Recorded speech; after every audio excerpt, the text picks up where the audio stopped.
Starting off our list today at number 10, we have The Affair. So it's clear that Jada Pinkett Smith's affair with August Alsina crossed a lot of boundaries, especially since August was one of Jaden's best friends. What makes the situation even more unsettling is that August has even stated that Will gave him his blessing to continue his relationship with his wife. While August definitely didn't do anything wrong to be ashamed about, he did completely give himself to a relationship with Jada just to be thrown to the trash like he was nothing. Even though his relationship might have occurred with honesty and communication between all parties, the age difference between Jada and August definitely raised a lot of eyebrows, with critics being quick to point out that August was in fact introduced to the family as Jaden Smith's best friend. Number 9. Took advantage of August Alsina. When it comes to August and Jada's entanglement, because apparently it wasn't an affair, it was an entanglement, there has been a lot of questions, especially when it comes to the notion that Jada definitely took advantage of August's mental state. When Jada started seeing August, he was struggling to cope with a very vulnerable time of his life. Being 22 at the time, August was struggling with his health, as he was diagnosed with an autoimmune condition that had him hospitalized on multiple occasions. And with Jada stating that she was mentoring him, it would have an inside source tell Page 6 what kind of mentoring was she giving him, where he felt he was giving his all to a relationship that left him devastated and hurt. You did not help him, you destroyed him. Hey my little peaches, are you liking this video so far? If so, don't forget to give this video a thumbs up and subscribe to the channel. Coming back at our list today in the number 8 spot, we have Hates Woman. During an episode of the Red Table Talk, Jada Pinkett Smith would have a pretty hypocritical moment when she said that the racial divide between women of color and white women should shrink because they have all been oppressed for their gender, but she candidly revealed that she carried her own biased opinion when she said later on, she went on to note that she had a racial bias towards blonde white women. And when she sees a woman with white blonde hair, she just gets triggered and she has to force herself to stop lashing out at them in the process for no reason. Jada then went on to note that she has these feelings because blonde white women used to bully her in school, but we really had to question if this was because she feels scared about the bond Margot Robbie has with Will Smith. Number 7. Tries to become the woman she hates. So we all know Jada hates women who have blonde hair, and a lot of you have pointed out in the comments in some of our previous videos that it's weird that she has such a bias when it comes to women with blonde hair, as she herself has donned the blonde hair baddie movement, which makes you wonder, does she have a tendency of becoming the woman she hates? As it's clear that her comments about hating women had nothing to do with the girls who bullied her in school, and it was more just an indirect comment thrown as a diss towards Margot Robbie. Because as soon as Margot and Will worked together in the movie Focus, Jada started dyeing her hair blonde and telling her husband to get in shape so Margot didn't embarrass him on the big screen. Number 6. The Oscar slap. The 94th Academy Awards was interesting to the point that everybody is still cracking jokes about it today, even at the 95th Academy Awards that just passed. And what's not funny is that everyone keeps making jokes about violence, when the infamous slap definitely is still hurting not only Chris Rock but also Will Smith. After Chris Rock made a joke about Jada's balding head, she would scrutinize her husband by rolling her eyes and giving him an "are you kidding me" look. The look then definitely wiped the simple smile and laugh from Will's face, and he would stand up and take the stage to defend his wife. Even though Jada has been like, I didn't force him to do this and I'm appalled by his actions, maybe she didn't do it, but she did encourage him to defend her name, and she did have the power from stopping her husband from ruining his career. Number 5. Embarrass Snoop Dogg. Just after Kobe passed away in 2020, Snoop Dogg was quick to call out Gayle King after she stated in a TV interview that in the past Kobe has been accused of making unwanted advances on a woman who wasn't his wife. In an interview video, Snoop Dogg would call out King. In the process, he insulted King's appearance before telling her, "Back off, B, before we come get you." As a result of the outburst, instead of having a private conversation with her close friend, Jada would bring Snoop Dogg on her Red Table Talk show where she would embarrass him, not only in front of her mother and her daughter, but also in front of the whole world. After she told the rapper that she felt hurt on behalf of all women when she watched the video of him going after Gayle. As a result, Snoop Dogg was so embarrassed that he would make another video on his Instagram where he would apologize to King by saying, "When you're wrong, you gotta fix it." A derogatory manner based off of emotions. I was raised better than that, so I would like to apologize to you publicly for the language that I used calling you out of your name and just being disrespectful. But full on, she didn't need to bring him on the talk show to get him to say this. Number 4, drag Tupac's name. If you ever wondered how Tupac would have gotten involved with such a vile woman, you're not alone, as even decades after his passing, people are still wondering what his relationship really was with Jada, especially since she came out to pretty much diss the rapper by saying, "When we first met, I was a dealer." With the two forming a connection while they were both studying at the Baltimore School of Arts, the actor would have to clarify that something very bad happened to make her leave her dealing life behind. And then she would reveal how she got involved with Tupac, and the more she got involved with him, she started to realize that her relationship with the rapper was more just about survival. And then after his passing, it would be noted that Jada broke Tupac's heart after getting with Will Smith, and she would then ask Tupac not to hurt Will, but that was never his intention, and he was hurt that she would say such a thing. Also, the fact she still talks about him today like he's still the love of her life is actually just pretty messed up and really sus. Number 3, Scientologist. Although Jada has tried to claim that she isn't a Scientologist, she has been connected to the controversial religion for years, to the point even an ex-Scientologist named Lee told the Daily Beast in 2017, "I know Jada. She's been in Scientology for a long time. I never saw Will there, but I saw Jada at the Celebrity Center." Lee would then later appear alongside Jada in 2018 for Jada's Red Table talk show, where the pair settled their dispute, and Jada would say, "My grandmother was like, you're gonna learn all the religion, and then you gotta decide which one you want to practice. I always took the position that I'm here at the Scientology Center to learn what I want to learn, and I have no interest in being a Scientologist. But if you had no interest in being a Scientologist, then why did you open a Scientology school?" Number 2, embarrassed Will Smith. Jada Pinkett Smith has never missed the opportunity to embarrass her husband, especially when she heads over to the Red Table talk show. When Gwyneth Paltrow was even a guest of honor on the episode, Jada quickly came under fire for taking the opportunity to embarrass her husband after the two started to talk about their intimate lives. And the spice started to seem a little too much for Will's biggest fans. Not only did Jada take the time to bring up her entanglement, but she also went on to tell Gwyneth that she and Will navigate intimacy in the relationship and that it wasn't as smooth and easy as both of them thought it would be, especially when she noted that she just expected Will to know what she needed when it came to her intimate needs. When she said, "If you love me, you should read my mind." Twitter users then started to imply that Jada was oversharing or going out of her way to call out Will, and they were extremely disappointed that she would play Will like this. And coming in at number 1 today, we have Makes Kids Diss Will live. With Jada's Red Table talk show being pretty controversial at this point, we shouldn't really be surprised when she takes every opportunity she can to make her husband seem like he's the bad guy. Especially when she brought her own children on the show to discuss the problems they had with both Jada's and Will's parenting skills. But the whole thing just turned on Will to make him look like the bad guy with no control. In the episode, Willow would tell Jada that she was extremely upset with the way Will handled her success after she released her 2010 song, "Whip My Hair," when she said, "I only have one terrible experience, which is whip my hair. Just the values of people around me should have been the opposite. You and Daddy should have been okay. We value her musical growth and knowledge more than her popularity." Jada then went on to say that Will's approach was definitely different because they both had different childhoods, but you guys both grew up with her in pain, so that just doesn't make sense. First up, August Alsina. Without August Alsina coming forward, we would have no idea about his affair or entanglement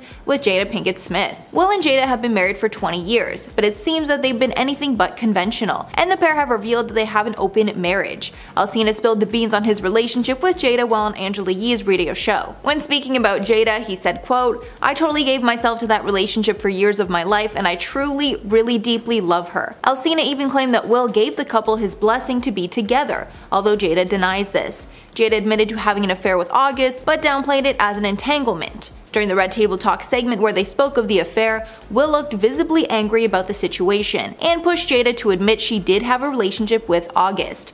After admitting to cheating, Jada didn't really apologize or seem remorseful, she instead just deflected. saying, quote, "I was in a lot of pain, I was very broken," saying she only wanted to help August, but it turned into a relationship. Jada said that this entanglement with August happened while she and Will were on a break, and their marriage was really struggling. After Jada called their relationship an entanglement, Alsina told Vulture, quote, "If you look up the definition of an entanglement, it's a complex and difficult relationship. It was exactly that. I think it's just the language that probably stuck out to people." Adding, quote, "But I definitely have to agree with it being an entanglement. It definitely was something complicated, a complicated dynamic." Even though it doesn't seem like Jada is ashamed of anything that she did, it is strange that she tried to deny it, then downplayed it when she could not brush it off anymore. She's also been accused of using her husband's pain for clicks on her Facebook show, but we'll get more into that later. Next up, Will Smith. Since Jada started being so open about her life on her Facebook show, Red Table Talk, she has consistently embarrassed her husband, Will Smith. Most notably was that episode where they spoke about their marriage and the affair that Jada had with August. In that episode, Will admitted to his wife, quote, "The fact that I am talking to you is a miracle," clearly showcasing the tension in their marriage. And then Will went viral after that interview, and a meme called the, quote, "Sad Will meme" spread quickly online. Will brushed off the commentary from that episode, saying he was not sad in that interview, rather he had a long day and was just very tired. He told GQ about the meme, quote, "I'm not sad, I'm effing exhausted." It seems that Will puts his relationship on the line for Jada and their marriage whenever asked, while she doesn't do the same. The most clear-cut case of this was his Oscar slap. Maybe he knew that if he didn't defend his wife in that moment, that would put another strain on their relationship. Will has also admitted that they're only in an open relationship because of Jada. Will has revealed their open marriage was Jada's idea, since she, quote, "has never believed in conventional marriage and had family members that had unconventional relationships." Jada has even shared private information regarding their intimate moments. When Jada had Gwyneth Paltrow on the Red Table Talk, Jada revealed that her intimate relationship with Will was struggling, and that it had been hard for them to keep the spark alive. Jada said, quote, "The accountability part really hit for me because I think you expect your partner to know what you need, especially when it comes to Fans quickly came to Will's defense against her, calling out Jada for speaking so poorly of her husband. One person even tweeted a meme of Jada asking herself, quote, "I wonder how I can embarrass this man this month." Number 10. Nicki Minaj and Mariah Carey. The feud between these two was swift and difficult to hide. In 2012, Mariah and Nicki were co-judges on the singing competition American Idol, and despite functioning on somewhat the same page, things actually went sour very fast.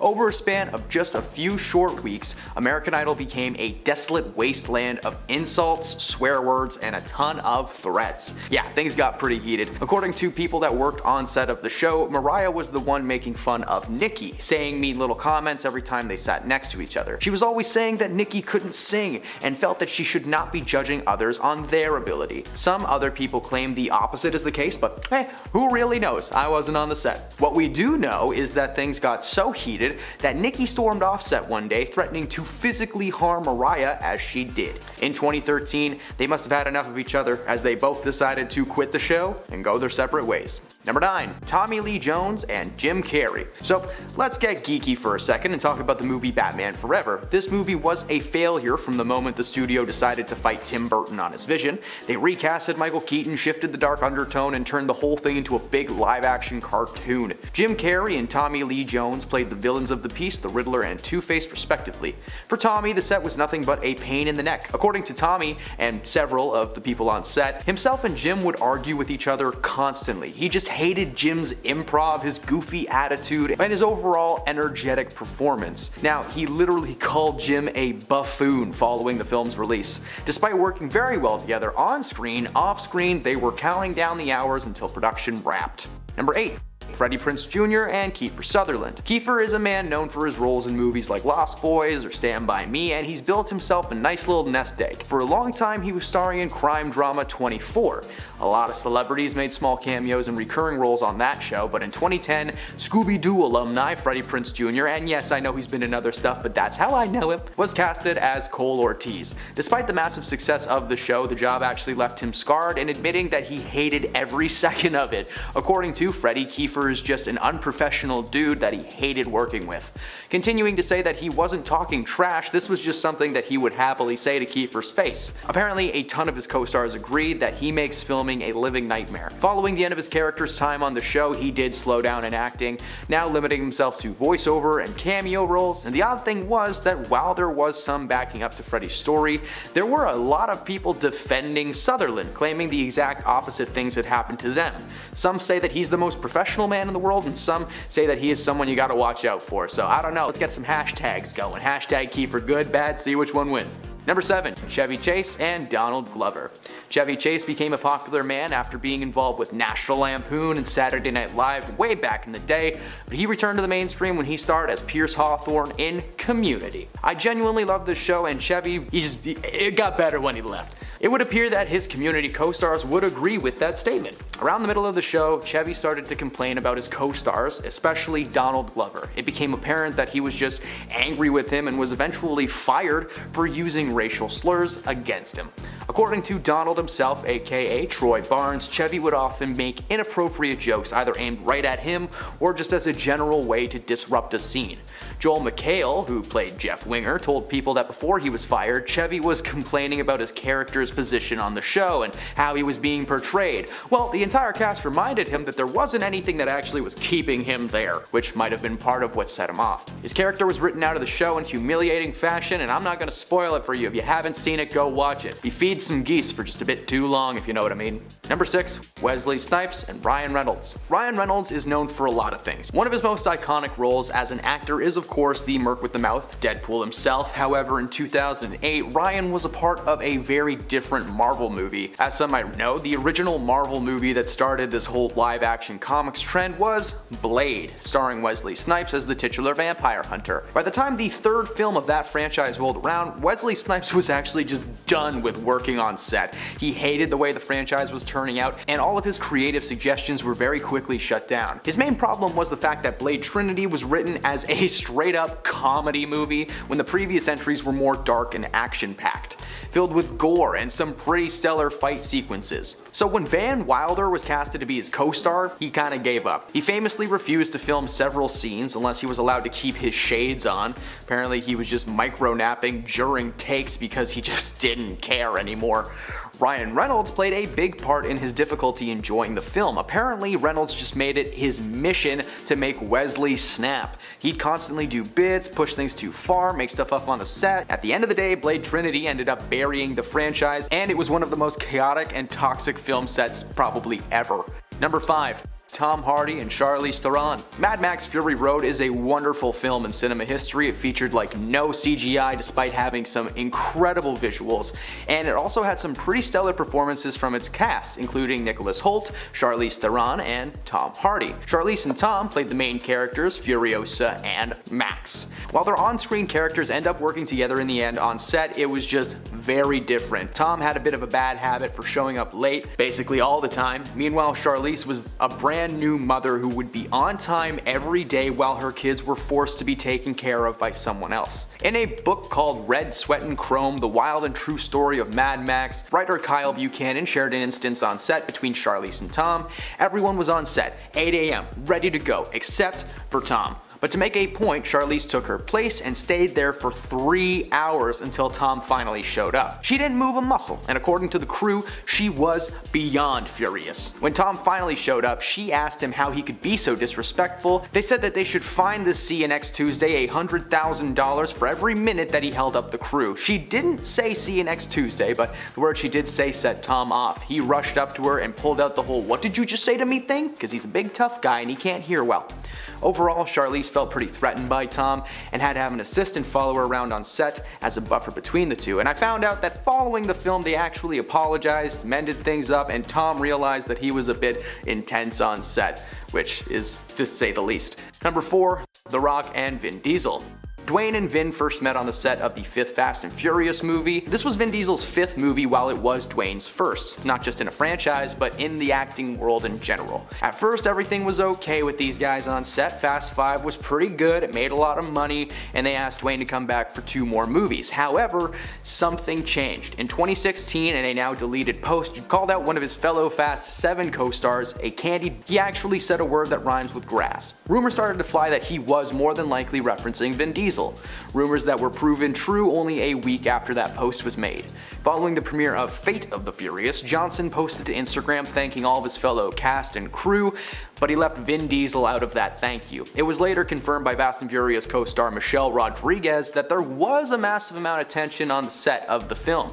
They were buddies at first, but as time went on and the franchise evolved, so did their egos. They fought constantly over who should receive more screen time, who the real lead of the franchise was, all that fun toxic masculinity. To keep both actors happy, Johnson was given a spin-off in which he co-starred with Jason Statham, and Vin Diesel was left right where he belongs with his family, probably making Fast 21 right now. Number 3. Jennifer Grey and Patrick Swayze. Jen and Patrick have starred in a few movies together, most of which were made in the 1980s and are still talked about to this day. Before starring together in the classic 1987 flick Dirty Dancing, they were featured in the film Red Dawn. According to Jennifer, the set was a nightmare for her.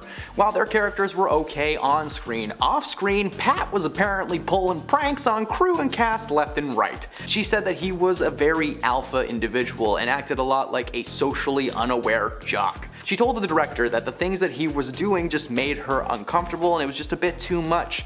Following Red Dawn, they parted ways for a while but got back together for Dirty Dancing, something that actually almost didn't happen. Jennifer screen tested with Patrick and knew that there was something there, but that she just wasn't into the idea of working with this guy one-on-one. During the audition process, Patrick took Jennifer aside and with tears in his eyes, he apologized for his actions, telling her that this film could only work if they were on the same page. According to Jennifer, the moment following their interaction was when he lifted her up into the air for the first time, and that was it. Nobody else could have been in this movie. There is actually a sequel to the original film in the works, but no current release date is public. Number 2. Rachel McAdams and Ryan Gosling.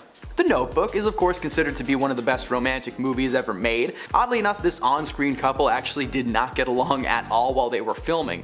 They'd constantly fight on set and had completely different ideas on how most of the scenes should play out. One day in particular was pretty exciting for anyone not involved. Ryan called over the director and demanded that Rachel be replaced by another actress because the way she was reading her lines just didn't work for him. In front of 150 crew members, he was like, "Rachel isn't giving me anything, get her out of here!" The two would constantly yell on set, and that was probably one of the worst days. Their toxic on-set feud somehow morphed into a relationship. They were together for like 2 years, and anyone who worked on the set blames them for constant schedule setbacks and just making an overall bad work environment. And at number 1, Janet Hubert and Will Smith. Will Smith got his big break in the acting world thanks to the success of The Fresh Prince of Bel-Air, a show that was fantastic and followed Will as the titular prince living with his family in Bel-Air, surrounded by cousins, uncles, and Aunt Viv. In season 1, Aunt Viv was played by a woman named Janet Hubert Witten, but as a lot of people know, she was recasted because an on-set feud with Will just went way too far. According to Will, Janet just saw him as a bad guy, She had been in the business for years when Will suddenly popped into her life. She held a lot of jealousy towards him because he just kind of walked into town and got a job, which is what happens when you're good at acting, I guess. She was trying to convince the producers of the show to give her character more screen time and let her breathe, but of course they said no because it's not the Aunt Viv show. She fought back hard, but it was ultimately decided that she would be asked to sit out for the rest of the series, and she got replaced by Daphne Maxwell Reid, who is the legendary Aunt Viv that we all know and love. Number 10. Leah Remini. Morning talk shows seem to have a new host popping in and out every season. Shows like The View and The Talk are known for having a revolving door policy when it comes to their hosts. For one reason or another, many hosts have been fired over the years, from on-screen altercations to backstage drama. For King of Queens alumni Leah Remini, she was fired due to an issue stemming from fellow host Sharon Osbourne. Remini premiered in season 1 of the show, demonstrating blunt honesty and a certain laid-back style of conversation. According to Leah, Sharon Osbourne did not like that at all. Not only was Leah fired after the first season, but her fellow co-host Holly Robinson Pete was also let go for little to no reason. However, Ramini posted on her Twitter page calling Sharon out for having too much power on the show, alleging that she knew Sharon had a hand in herself and Holly being let go from the program. Leah claimed that herself and Holly were just too street for Sharon's liking. They weren't funny enough or awkward enough to make good TV. Sharon has denied those allegations to this day, and no one has spoken to each other in person since the firing. Number 9. Shanine Doherty. Unfortunately for Shanine, she gained quite the reputation in Hollywood for being fired due to an issue with her co-star. She may or may not be making another appearance on this list. I guess you'll just have to stick around and find out. For the first entry though, we're looking back to a very popular series, teen drama 90210. The series following the lives of the Walsh family as they moved from Minneapolis to Beverly Hills. Doherty played the character Brenda Walsh, with her character eventually befriending several students at Beverly Hills High,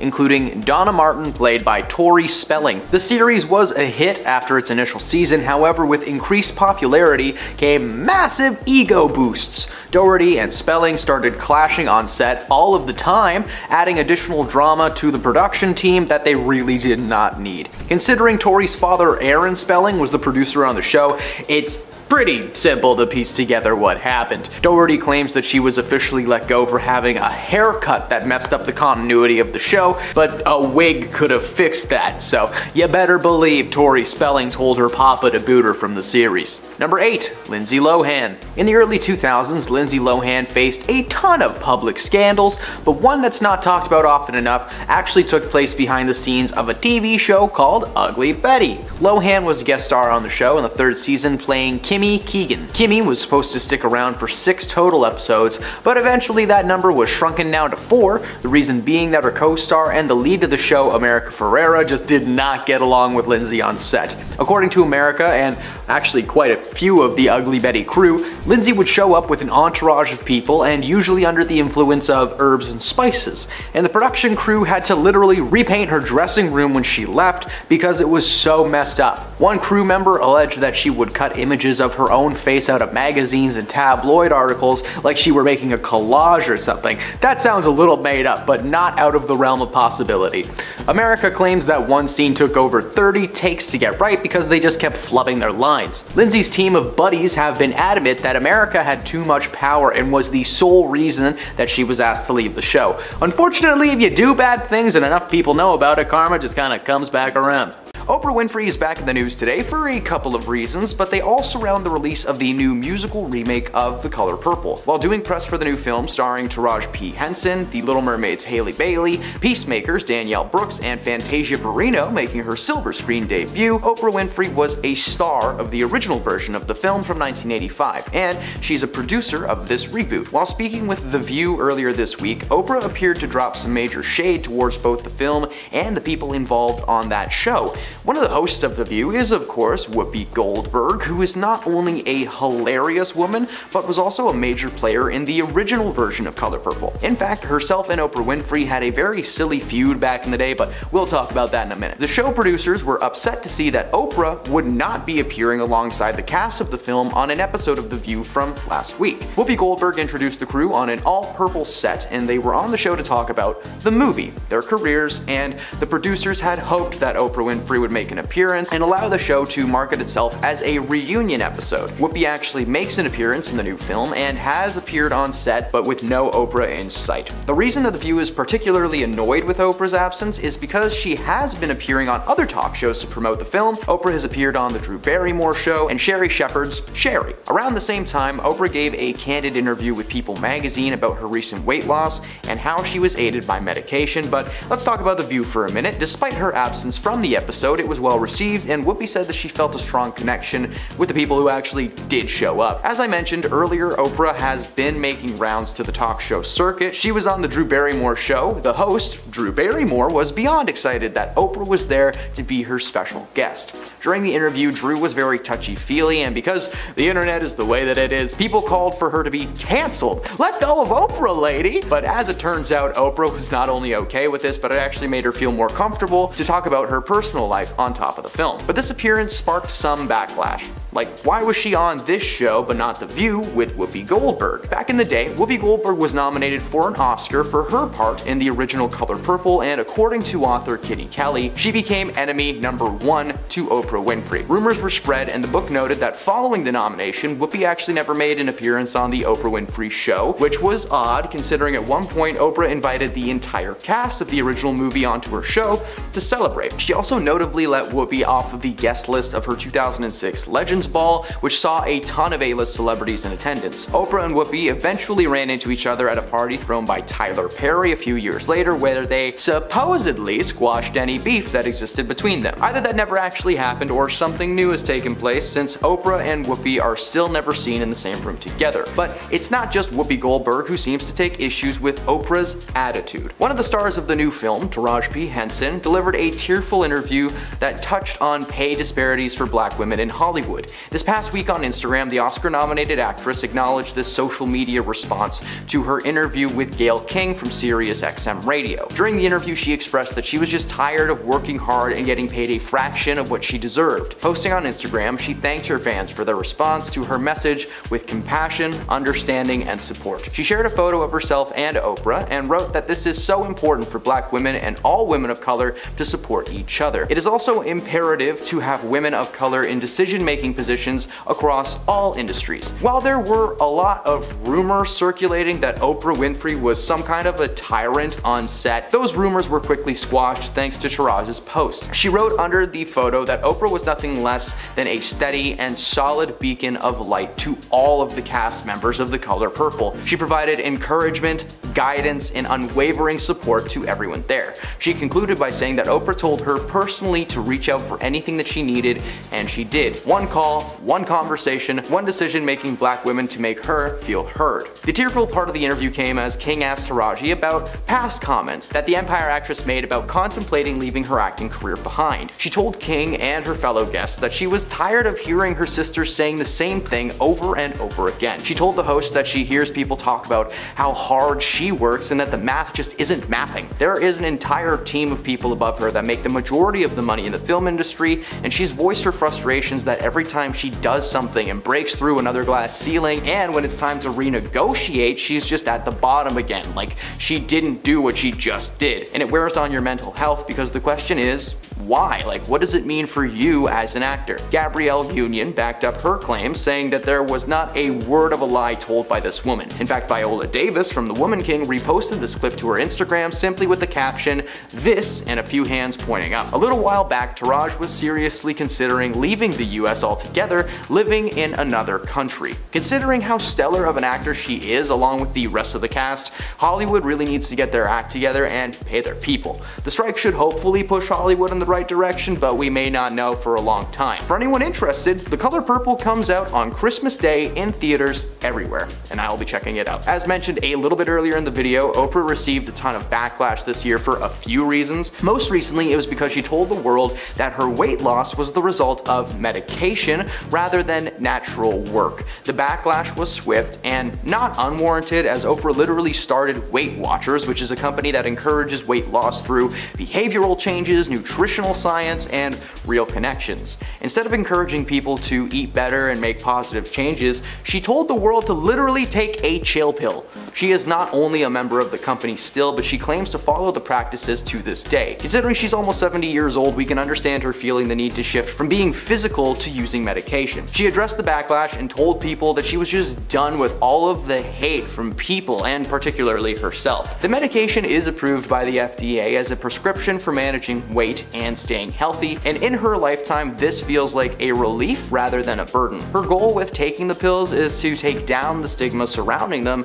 as well as granting her a chance to live a healthier life. However, earlier this year, Oprah received an insane amount of backlash after announcing that she was going to be helping the people of Maui. Oprah and Dwayne Johnson announced that they would be starting the relief fund for the victims of the Maui wildfires. The People's Fund of Maui was given a solid $10 million to get off the ground, $10 million donated by Oprah and Dwayne combined. So why is it just Oprah that received so much hate online? Well, it's because she has a net worth of like $2.8 billion. That's billion with with a B. The world is collectively furious at Oprah for having the audacity to ask working class citizens for charity when most people can barely afford to put food on their own tables. Dwayne Johnson and Oprah donated $5 million each to give the fund a head start. Well, guess what? $5 million to Oprah Winfrey is like $500 to us. That is chump change. The world is understandably frustrated. Imagine someone with a physical gold bar around their neck asking you for spare change on the street, like, hey, what's that thing around your neck? It's shiny, it makes me feel bad about myself. Maybe use that. Thankfully, the fund has actually been a pretty positive thing for the people of Maui. Dwayne Johnson appeared on the Joe Rogan podcast a few weeks ago and explained that the fund has been helping families affected by the fires by granting them $1,200 a month per person in their household, meaning that some families are receiving like $5 or $6 grand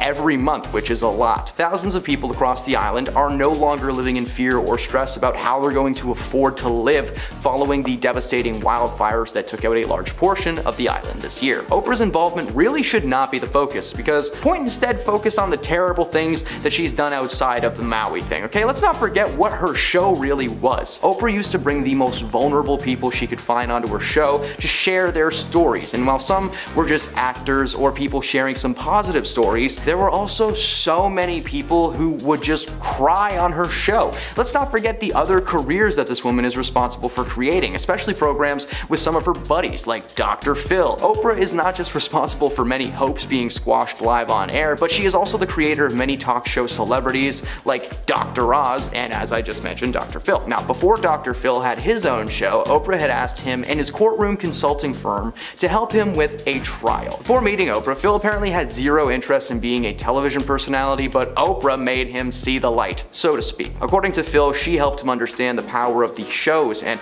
what they were truly made for. Now, for Phil, he brings people onto his show who are struggling with personal issues that just so happen to be good for TV. Remember the Catch Me Outside girl? Dr. Phil made her famous. But it's not just Dr. Phil that's had some controversial moments. Her other protege, Mr. Oz, Dr. Oz has had some pretty rough moments. His show is centered around medicine and health, bringing so-called experts on every week. My mother loved this show. Oprah Winfrey was partnered with both of these people, meaning that whatever their shows made, she got a little bit of something for her troubles. She doesn't like to tell us how much she actually made from those programs, but considering how many episodes they have and how long they've been running for, it's probably quite a bit. Number 10, the NDAs. Confidentiality agreements are not uncommon in the world of Hollywood. Marvel will literally have someone take you out even if a single line leaks to the public. In Kitty Kelly's tell-all book about Oprah, the author mentions the confidentiality agreements that co-workers and guest stars are made to sign. This included everyone from Tom Cruise to the person who made his muffins. Over 500 staff members were forced to sign this document, and one former employee, Elizabeth Cody, tried to write a book about her time working for Oprah, but she was apparently stopped by the courts, still being tied to the agreement that she had signed. The NDAs were not meant to be a way to just keep like show secrets safe, but any and all of Oprah's secrets as well. According to Elizabeth, the documents were signed by almost everyone in her life. She may have this brand of sweetness and kindness, but that is not how she is. Elizabeth felt that she was in Oprah's pocket after she signed the paperwork. In 2010, a lawsuit was filed against Oprah, and her company, Unicus Performance Training, claimed that they were fired for violating the terms of her agreement, specifically involving advertising with her name or the website or the show. Number 9, a diva. On air, Oprah is portrayed as a wholesome, sweet lady, but according to her stepmom, there is an unknown side to this woman. Hidden from fans for years, according to Barbara, Oprah is one of the most controlling people you'll ever meet. She claims that Oprah would not allow them to stay at her house when they tried to visit, forcing them to stay in hotels with money out of their own pockets. Barbara also said that Oprah was quick to anger when it came to her staff, with several people being fired left and right over the years, but that's not all. Despite being a billionaire, Barbara allows her to stay at her home for visits, something that Oprah apparently hates. The first time she stayed over, Oprah allegedly complained that her bed sheets were not 1,000 threads and her bath towel wasn't big enough. I get the bath towel thing, big bath towels for the win. Never going back. This woman has billions of dollars to do literally anything she wants, and what she wants to do apparently is just make her stepmom's life a living hell. Number 8, controversial beliefs. Oprah has had plenty of controversial people on her show, from medical experts, fake psychologists, to celebrities. Whatever's good for TV is good for Oprah, but one particular incident that caused a ton of backlash for Oprah was when she did an interview with Sue Suzanne Summers. She was brought onto the show to share her beauty secrets and how she was able to look so young. Well, according to some, this treatment that she does on a regular basis will help. Suzanne claimed that she rubs estrogen cream into her skin on one arm and smears progesterone onto the other arm. Progesterone is just a fancy way of saying steroids. She also claimed that she took 60 supplements and vitamins a day, 40 in the morning and 20 before bed. What really stirred the pot was that this woman claimed to be a health expert and a self-help author, but surprise, surprise, doctor, she is not. Medical experts started bashing Oprah, claiming that this type of extreme hormone therapy would actually be the cause of several diseases and illnesses, you know, like cancer. Despite Suzanne's claims that her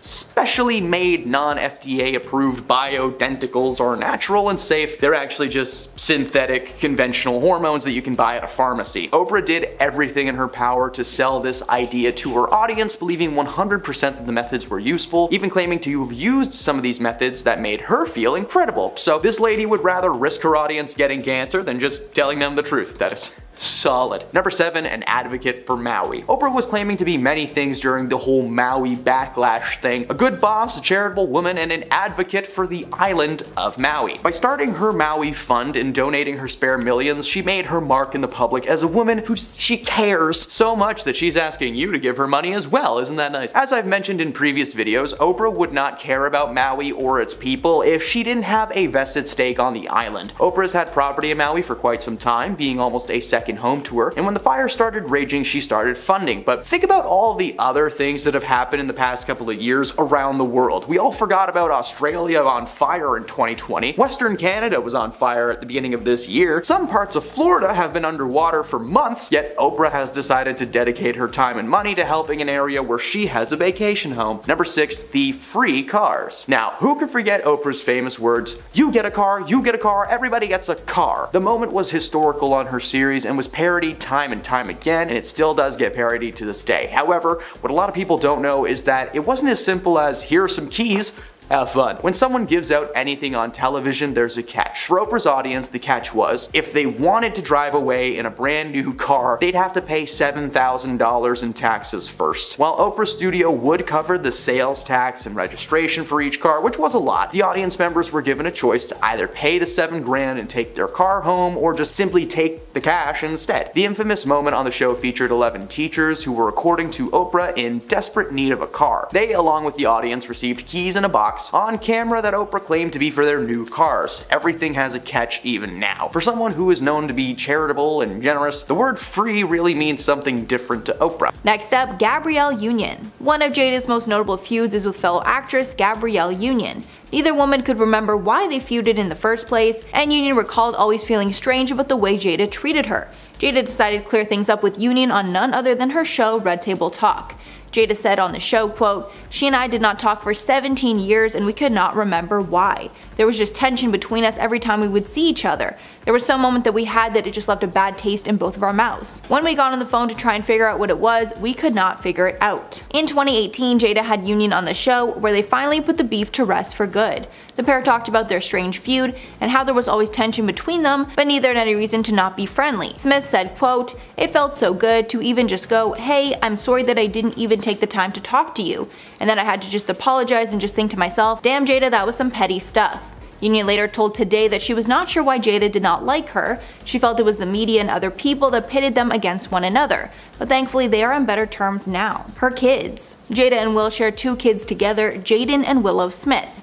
But there have been a lot of people who've doubted their parenting skills, including Child Protective Services. CPS showed up at their home to investigate after a picture showed 13-year-old Willow laying in bed with family friend Moises Arias, who was 20 at the time. While a source told Radar that the case was, quote, being taken very seriously by the department, Jada told reporters, quote, "There was nothing indecent about that picture or that situation." Will and Jada's parenting style is pretty lax. Will admitted in the past the couple, quote, "do not punish when it comes to their kids." The couple says they would rather give them as much control over their lives as possible.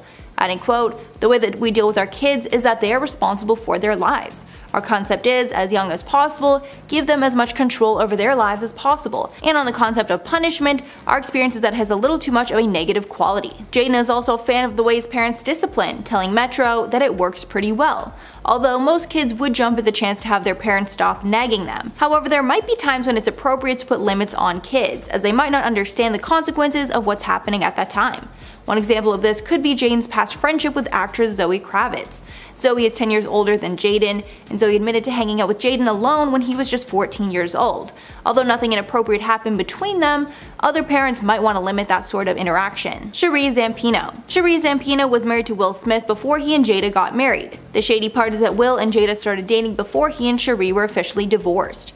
Jada's mother, Adrienne Banfield Jones, dished on Access, quote, "I think initially when Will first called you, I think he was still married or he was just separated, and I was like, he's not available to you." Jada added that Will was the div, and the orst didn't happen yet. But Jada later admitted that when she learned things were not finalized, she should have backed off. To make matters worse, Jada has claimed on multiple occasions that she never even wanted to marry Will. She only decided to go forward with it because she got pregnant. Her mother and Will thought that starting a family was the best idea, and Jada reluctantly agreed. Later, the couple agreed to an open marriage. And finally, Jada herself. So I think we all know what happened at the 2022 Oscars between Will Smith and Chris Rock, but I'll give you guys a quick refresher. While Rock was on stage to present an award, he made a joke about G.I. Jane, directed at Jada Pinkett Smith, because she had a bald head at the event. Initially, Will Smith laughed at the joke, but after seeing that his wife did not approve, he got up on the stage, interrupted Chris and the show, and slapped him in the face. Everyone was shocked, but later many came to Will's defense because Jada had been open about her struggles with alopecia. But a few days after the event, many were calling Jada a hypocrite. TikToks of hers that she made days before the show resurfaced, clapping back at those that made fun of her short hair. In one clip she said, quote, "She doesn't give two craps about what people say about her bald head." But clearly that's not true, or she would have been able to take the joke. In the rest of the video, she talks about how her hairstyling for so many years is part of the reason she developed alopecia. Jada shared that she was pressured to present her hair throughout her decades on the big screen and magazine covers. The treatments were used to give her straight hair, but they also caused her hair loss. That's not the only time her behavior has been a bit shady. The actress revealed that she can actually be pretty rude, specifically to people she loves the most.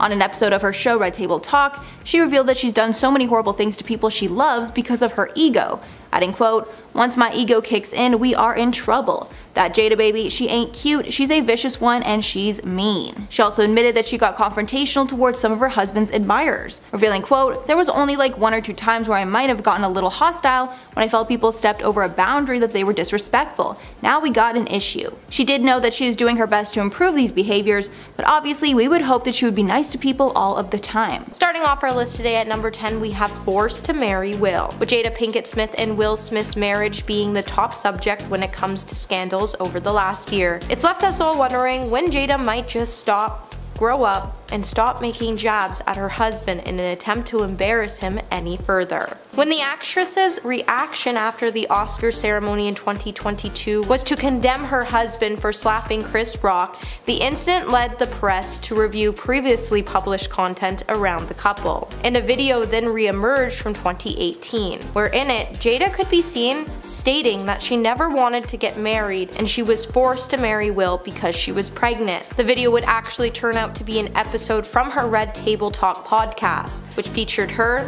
Will, their daughter Willow, and Jada's mother. In the interview, Jada would say she was under so much pressure and she didn't know what to do, but her mother forced her to marry Will. Number 9. Substance use. Back in 2021, Jada would candidly detail her past issues with substances and alcohol, where she would say that she was a walking miracle after kicking her addictions. During her Red Table Talk, Jada would open up about how she used to combine wine with other forms of substances when she developed a tolerance to solely drinking. She would then go on to say, "I wasn't doing things that I thought were addictive, but I would do those 3 together. That was my cocktail.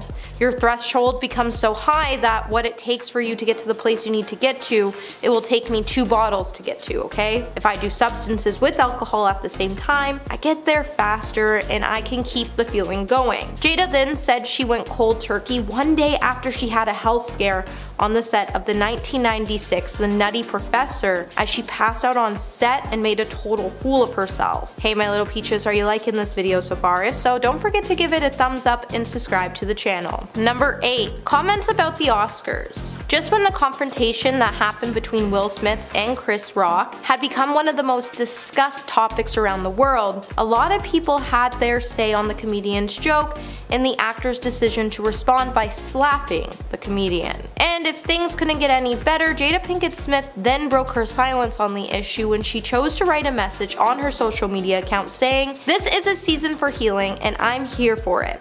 Though Jada didn't say anything during the controversial moment, she did, however, make sure she was in the center of it going forward, as she claimed that she hoped Will and Chris could eventually heal and reconcile one day, and that she never forced her husband to slap Chris. Her and Will were moving forward and were going to focus on their lives. But it all just seemed a little too sus, and she shouldn't have said anything, and she should have just more supported her husband through this hard time. Number 7. The controversial podcast. When it comes to the Red Table Talk, it's definitely a one-of-a-kind talk show that features a one-of-a-kind family. While the show was created with good intentions, as the family just wanted to create a safe space where they could talk about some pretty weird topics, the conversations have become real, raw, unfiltered conversations, where not only the family has exposed their darkest secrets, but other celebrities as well. And while the show has gone on to gain quite an impressive fan base, the in-depth conversations have become pretty controversial when it comes to the hot button issues that are discussed,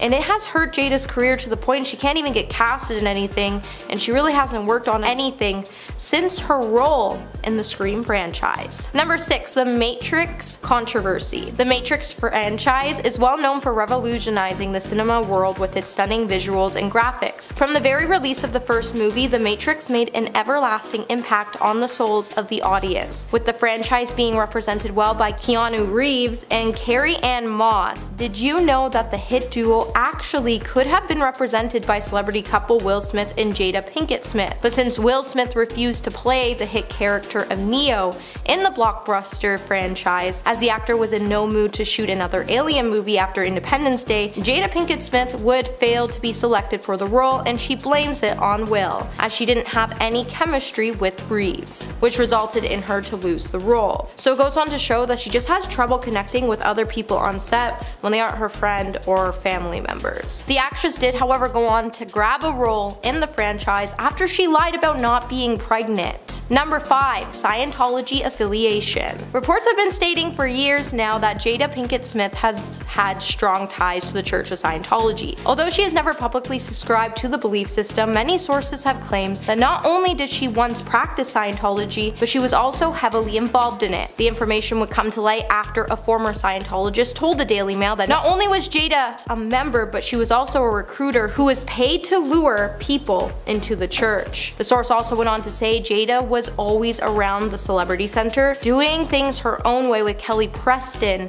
in the president's office. Tony Ortega, who has extensively covered celebrity involvement in Scientology, also said on his blog, The Underground Bunker, "We have known for years that the dedicated Scientology in the family was Jada Smith." And Jada's alleged connections to Scientology did not stop there. In fact, they only appeared to get stronger over time, as she also went on to open a private school for the church in one of her homes. Number 4. Too full of herself. When the Los Angeles Times caught up with Hubert to ask her to clarify her criticism of Jada, Hubert would claim that Jada and her husband clearly needed to get over themselves when she said, "You ain't all that, you're not kings and queens, you're not royalty, you're simply entertainers." But that's clearly not how the Smiths see it. Vivica A. Fox once even fought back tears as she spoke about Jada Pinkett Smith's remarks about her husband smacking Will Smith at the Academy Awards in 2022, when the actress said on an episode of Wendy Williams' show that Jada took no accountability for her role in the incident on her Red Table Talk. Fox then went on to explain she believes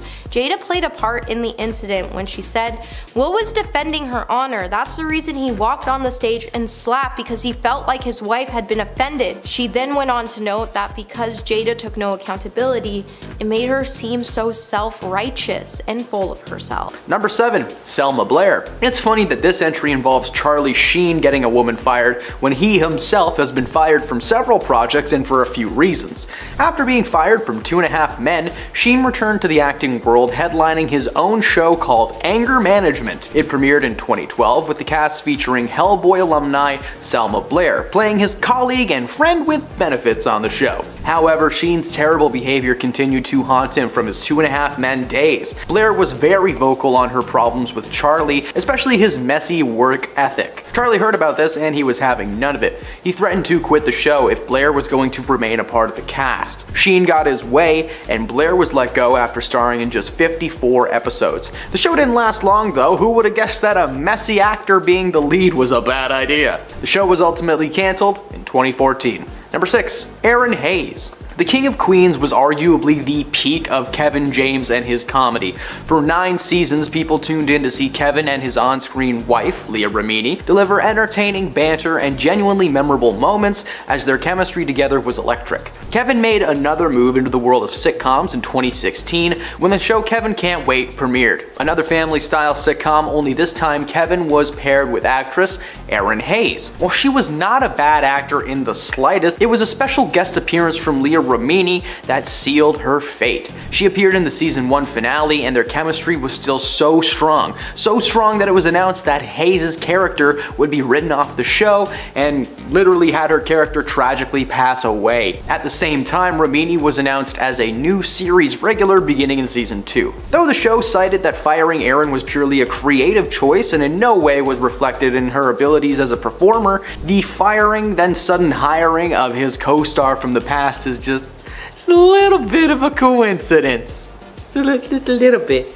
Aaron has never given a reason to believe that the studio was lying and has continued to have a pretty solid career, but luckily for her, season 2 tanked and the show was ultimately cancelled in 2018. Number 5. Bruce Willis. Before Bruce quit the acting business for good, he was part of some of the best action films of all time. The Try Hard series, The Fifth Element, and of course the first 2 Expendables movies. The Expendables is a stellar action series that sees Hollywood's most legendary leading men come together in one epic showdown. The first film was written and directed by Rocky himself, Sylvester Stallone, and he called in all of the favors. The cast included Jet Li, Jason Statham, Dolph Lundgren, and so many more, including Bruce Willis. Unfortunately, he was fired from the 3rd film in the franchise following a dispute with Sylvester involving his contract. Before the truth broke, Sylvester tweeted that he had great news, Bruce Willis was out and Harrison Ford was in for Expendables 3. And a few minutes later, he followed it up by simply writing greedy and lazy, a sure formula for career failure. It was pretty obvious that something went down behind the scenes, and it was rumored that Willis had asked for over $1 million per day to film the 3rd movie. Despite their off-screen argument and Bruce's recasting, the two were able to reconnect and squash their beef for good. Number 4. Stacey Dash. While a ton of firing stories end with allegations, the situation between Lisa Ray McCoy and Stacey Dash is actually pretty straightforward. McCoy had Dash fired from their show. That's it. During the first season of the VH1 series Single Ladies, the 2 actresses clashed on basically everything, which led to McCoy taking action. She admitted to having a hand in getting her co-star fired before the start of the 2nd season. In an interview with Vibe, she stated that in Hollywood she learned to be a boss. She had to say to Stacey, "Get your mother flippin' finger out of my face," which was the final breaking point. For the 2nd season of the show, a replacement was brought in for Miss Dash, who went on to star in some other stuff.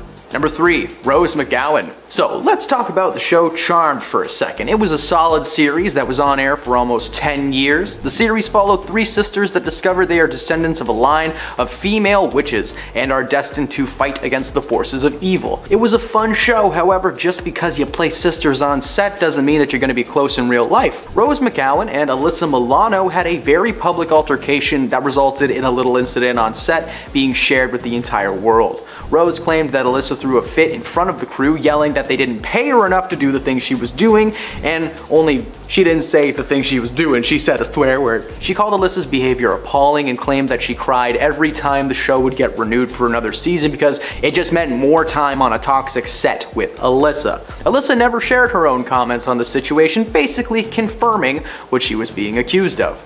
Number 2. Bill Murray. Sony's big first move into the world of Charlie's Angels was actually fantastic. The first round of films starred Cameron Diaz, Drew Barrymore, and Lucy Liu as the titular angels. They were filled with action, a little bit of comedy, and just one of the strangest performances ever delivered from Crispin Glover.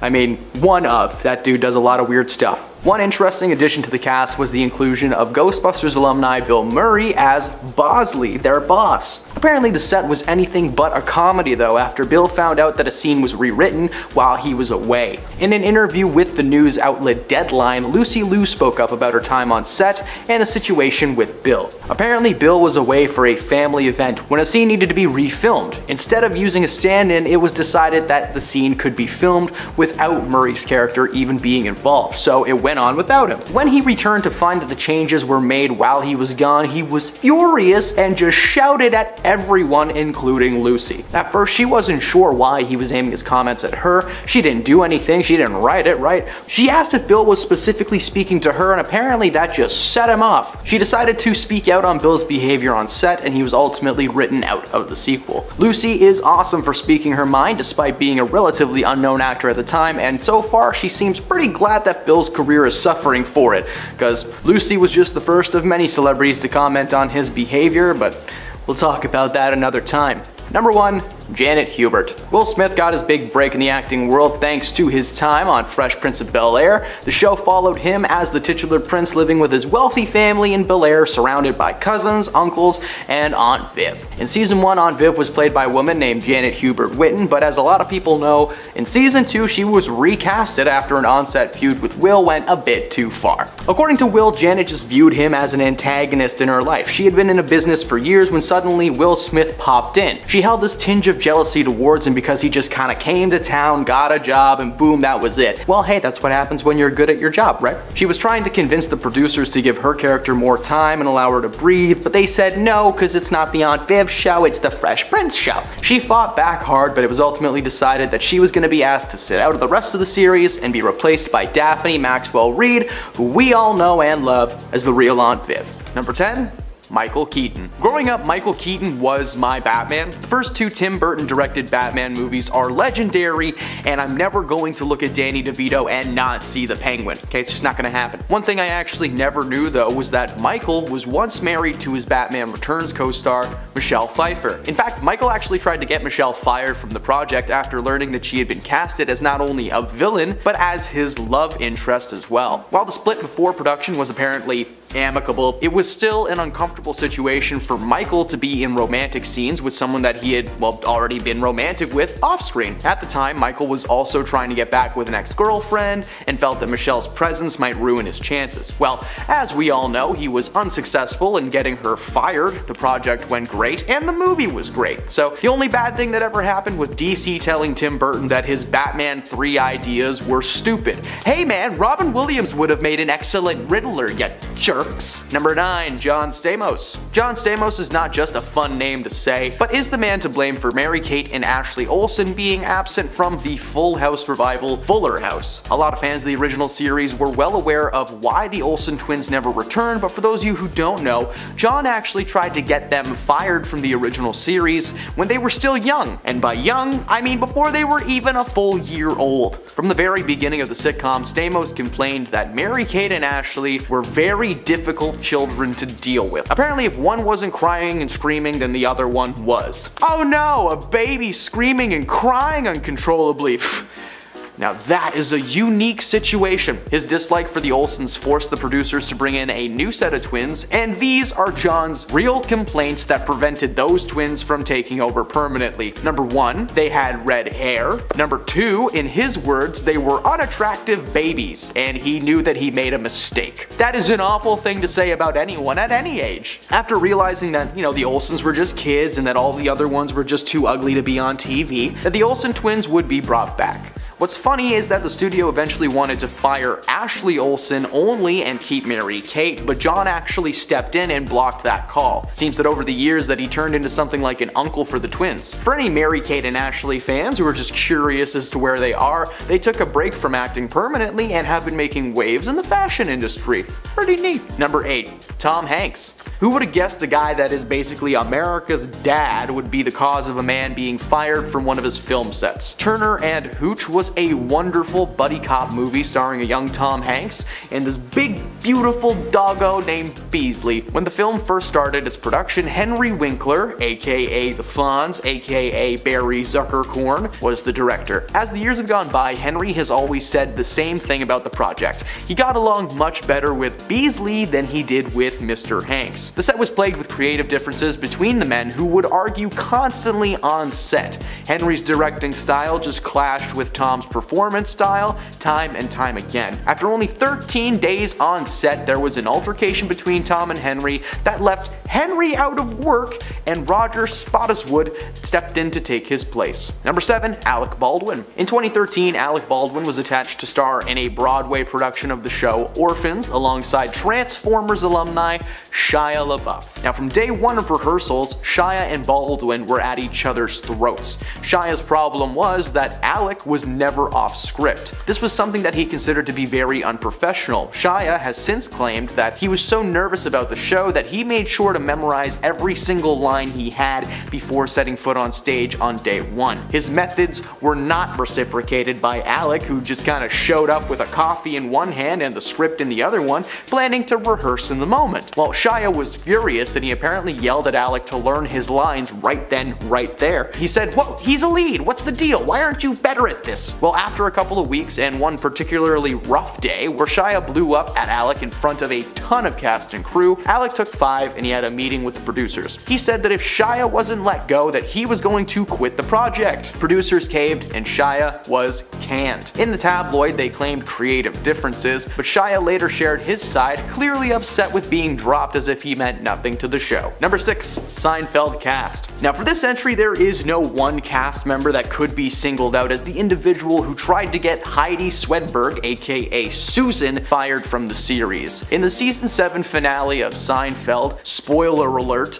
Jason Alexander's character George Costanza is delivered the news that his wife Susan has suddenly passed away. George is thrilled as he's been wanting to leave Susan for a while now, but it turns out off screen, Jason was just as excited. So were Jerry Seinfeld, Michael Richards, and Julia Louis-Dreyfus, who made up the other 3 main cast members. According to Jason, he found it difficult to play off of Susan, claiming that there just wasn't a lot of chemistry between them. And as I said, this was a feeling that was shared with the entire cast. Julia Louis-Dreyfus said that it was impossible to have fun with her and her character, and that the producers were planning to write her off at some point in the near future. Well, the gripes of the cast were heard, and her character passes away from licking the glue on cheap wedding invitation envelopes that George insisted they purchase. It is very funny and it's a great way to get a character written off of a show, but it's just unfortunate for Heidi that the entire cast was like, she's not a vibe. Number 5. Jason Momoa. It's no secret that filming Aquaman and its sequel was a bit of a sensitive task. For starters, Amber Heard not only played Jason's love interest in the film, but she was also dealing with the Johnny Depp defamation trial, so a decision had to be made if she was going to continue being involved with DC or if they would just recast her entirely. Well, it turns out that that conundrum was not because of the trial, but it was actually just because of her terrible chemistry with Jason Momoa. Amber Heard has always felt jammed into the DC universe, but we could go on about that forever. Ultimately, the studio never went forward with firing Amber, and it was all thanks to the CEO of Tesla and her former lover, Elon Musk. Back in 2019, Elon had one of his litigators send this scorched earth letter to Warner Brothers, basically threatening to tear the house down if Amber was left out of the sequel. Warner Brothers caved and moved forward. Imagine being so geeky and so rich that you could tell an entire studio what to do for you. You would make millions of movies just for yourself. Despite keeping her job, Amber has continued to hurl allegations against her co-star Jason Momoa to this day, claiming that he was dressing like Johnny Depp on purpose on set to mess with her. But as I've mentioned in previous news breakdowns on that topic, Jason Momoa always looks like Johnny Depp. It's just what some people in Hollywood look like. Number 5. There were fabricated memoirs. Oprah launched her book club in 1996, a reading encouraging segment from her talk show. It turned any book that she liked into a bestseller. In September of 2005, she picked A Million Little Pieces, a brutal and painful memoir by James Frett about his years-long struggle with substance control issues. A Million Little Pieces became a bestseller best-selling nonfiction book of that year, and Frey was asked to appear on her talk show to discuss the book. Oprah called it gut-wrenching. However, the following year, a news outlet ran a pretty expositive article about Frey after it was discovered that he made up or juiced large portions of his memoir. For example, there's a section of the book that tells a story of Frey surviving a fatal crash that took the lives of 2 teenagers when he was never on that train nor had any involvement in the situation. Weeks after the article broke, Oprah asked Frey to come back onto the show, where he faced livid viewers and an even more livid Oprah. She told James that she felt duped and betrayed, a feeling that was shared by her audience and millions of people around the world. She asked why James felt the need to lie to herself and the readers, and he tried everything, making every excuse that he could think of. He claimed that he altered a lot of the details, but that the overall plot was real. The studio audience responded with waves of boos and gasps and groans. Winfrey later apologized for the mistreatment from her audience because it wasn't her intention, but the damage had already been done. His career as a writer is currently non-existent. Let's talk about some of the celebrities that she has had interactions with. Number 4, Cindy Crawford. Model and actress Cindy Crawford has called Oprah out over their 1986 interview that took place on her show, where Oprah asked the then 20-year-old to expose herself to the crowd. Crawford reflected on the interview in a new documentary called The Supermodels on Apple TV+. Everyone has a plus now. The documentary spotlights the careers of several models like Naomi Campbell, Linda Evangelista, and of course Cindy Crawford. In a clip from the documentary, Winfrey is heard introducing the then aspiring supermodel to the Oprah Winfrey Show. Before she is asked, "Did she always have this body? I mean, this is unbelievable. God, stand up! Now that's what I call a body." Thank you, that is my impression of Oprah. She is visibly uncomfortable and sheepishly stands up before the studio audience cheered as she showed off her figure. According to Cindy, she felt like a child in that moment, being told what to do by her superior. She felt that the moment was more of a show us why you're worthy of being here type situation than anything else. At the time, this was just some weird thing that Oprah asked her to do, but it morphed and mutated into one of the most uncomfortable moments in her early years in modeling. The most shocking thing for her was the fact that it was Oprah Winfrey trying to tell her what to do. The woman who was known for her kindness and generosity made her feel like a puppet. Number 3, where's the beef? In spring of 1996, the United Kingdom apparently experienced an outbreak of bovine spongiform encephalopathy, or mad cow disease, since I probably butchered that last part. According to the FDA, the disease destroys cows' central nervous system, and if humans eat it, then we get zombies! No, but they can contract a deadly variant called Creutzfeldt-Jakob disease. During the mad cow scare, the Oprah Winfrey Show booked Howard Lyman. The former cattle rancher had adopted a vegetarian lifestyle, and he went to work for the Humane Society's Eating with Conscience animal welfare campaign, and he appeared on the show to discuss the threat of mad cow to Americans. He pointed out that feeding the remains of mad cow to infected cattle or any other animals could have facilitated a spread, and such practices were apparently common in the United States. Oprah was stunned and vowed that she would never eat a burger again. And it turns out her influence and her millions of viewers were so large that only a few hours after that statement and the episode aired, she declared to never eat a hamburger ever again, and the price of beef stock plummeted, staying at an all-time low for 2 months. One Texas rancher actually lost an estimated $6.7 million that year and organized a class action lawsuit against Oprah and her show for talking trash about American beef. After about 6 weeks of a trial, she won, leaving one man with no farm and out thousands of extra dollars in legal fees. Number 2, Tom Cruise. Despite this man being in the Mission Impossible franchise, he's been in a lot of movies produced by himself. You didn't think Hollywood forgot about Oprah, did you? Following the announcement that he was engaged to Katie Holmes in the early 2000s, Tom appeared on an episode of The Oprah Winfrey Show, and it has gone down as one of the most iconic TV moments of all time. From the moment he steps on stage, things are just going wrong. He throws arms in the air, he rubs Oprah's shoulder like she's got a stain that just won't come out. Tom jumped on her couch, grabbed her hands over and over. She couldn't even get any questions out. Eventually, Oprah was like, "Okay, I'm done, bring Katie out," and then Tom is just running through the hallways as cameras follow him Blair Witch style. The moment cemented Tom as a man with many hidden personalities, and while it has not affected his work as an actor per se, ever since that day, whenever he's brought in for press of any kind or interviews, all entrances and exits must be locked at all times for everyone's safety. Again, this man may be in movies still, but they're rarely anything new or good. Number 1, Whoopi Goldberg. In author Kitty Kelly's unauthorized Oprah biography, Kelly claims that Whoopi Goldberg became a persona non grata, or an unwelcome person, to Oprah after Whoopi was nominated for an Oscar for her role in the original version of The Color Purple. The book noted that following the honor, the comedian never appeared on Oprah's show again and was noticeably shunned from her 2006 Legends Ball. It wasn't until Oprah invited the entire cast of The Color Purple onto the show that the so-called feud was addressed. It turns out Oprah actually ran into Whoopi be at Tyler Perry's party sometime around 2006, just after the snub, Goldberg confronted Oprah, leading to a hilariously adorable moment between them. She asked if she was mad at her, to which Oprah said, "I thought you were mad at me. Well, that's crazy." They mutually agreed that they really should have just picked up the phone a long time ago and settled the dispute. Number 10. Cindy Crawford. Model and actress Cindy Crawford has called Oprah out over their 1986 interview that took place on her show, where Oprah asked the then 20-year-old to expose herself to the crowd. Crawford reflected on the interview in a new documentary called The Supermodels on Apple TV+.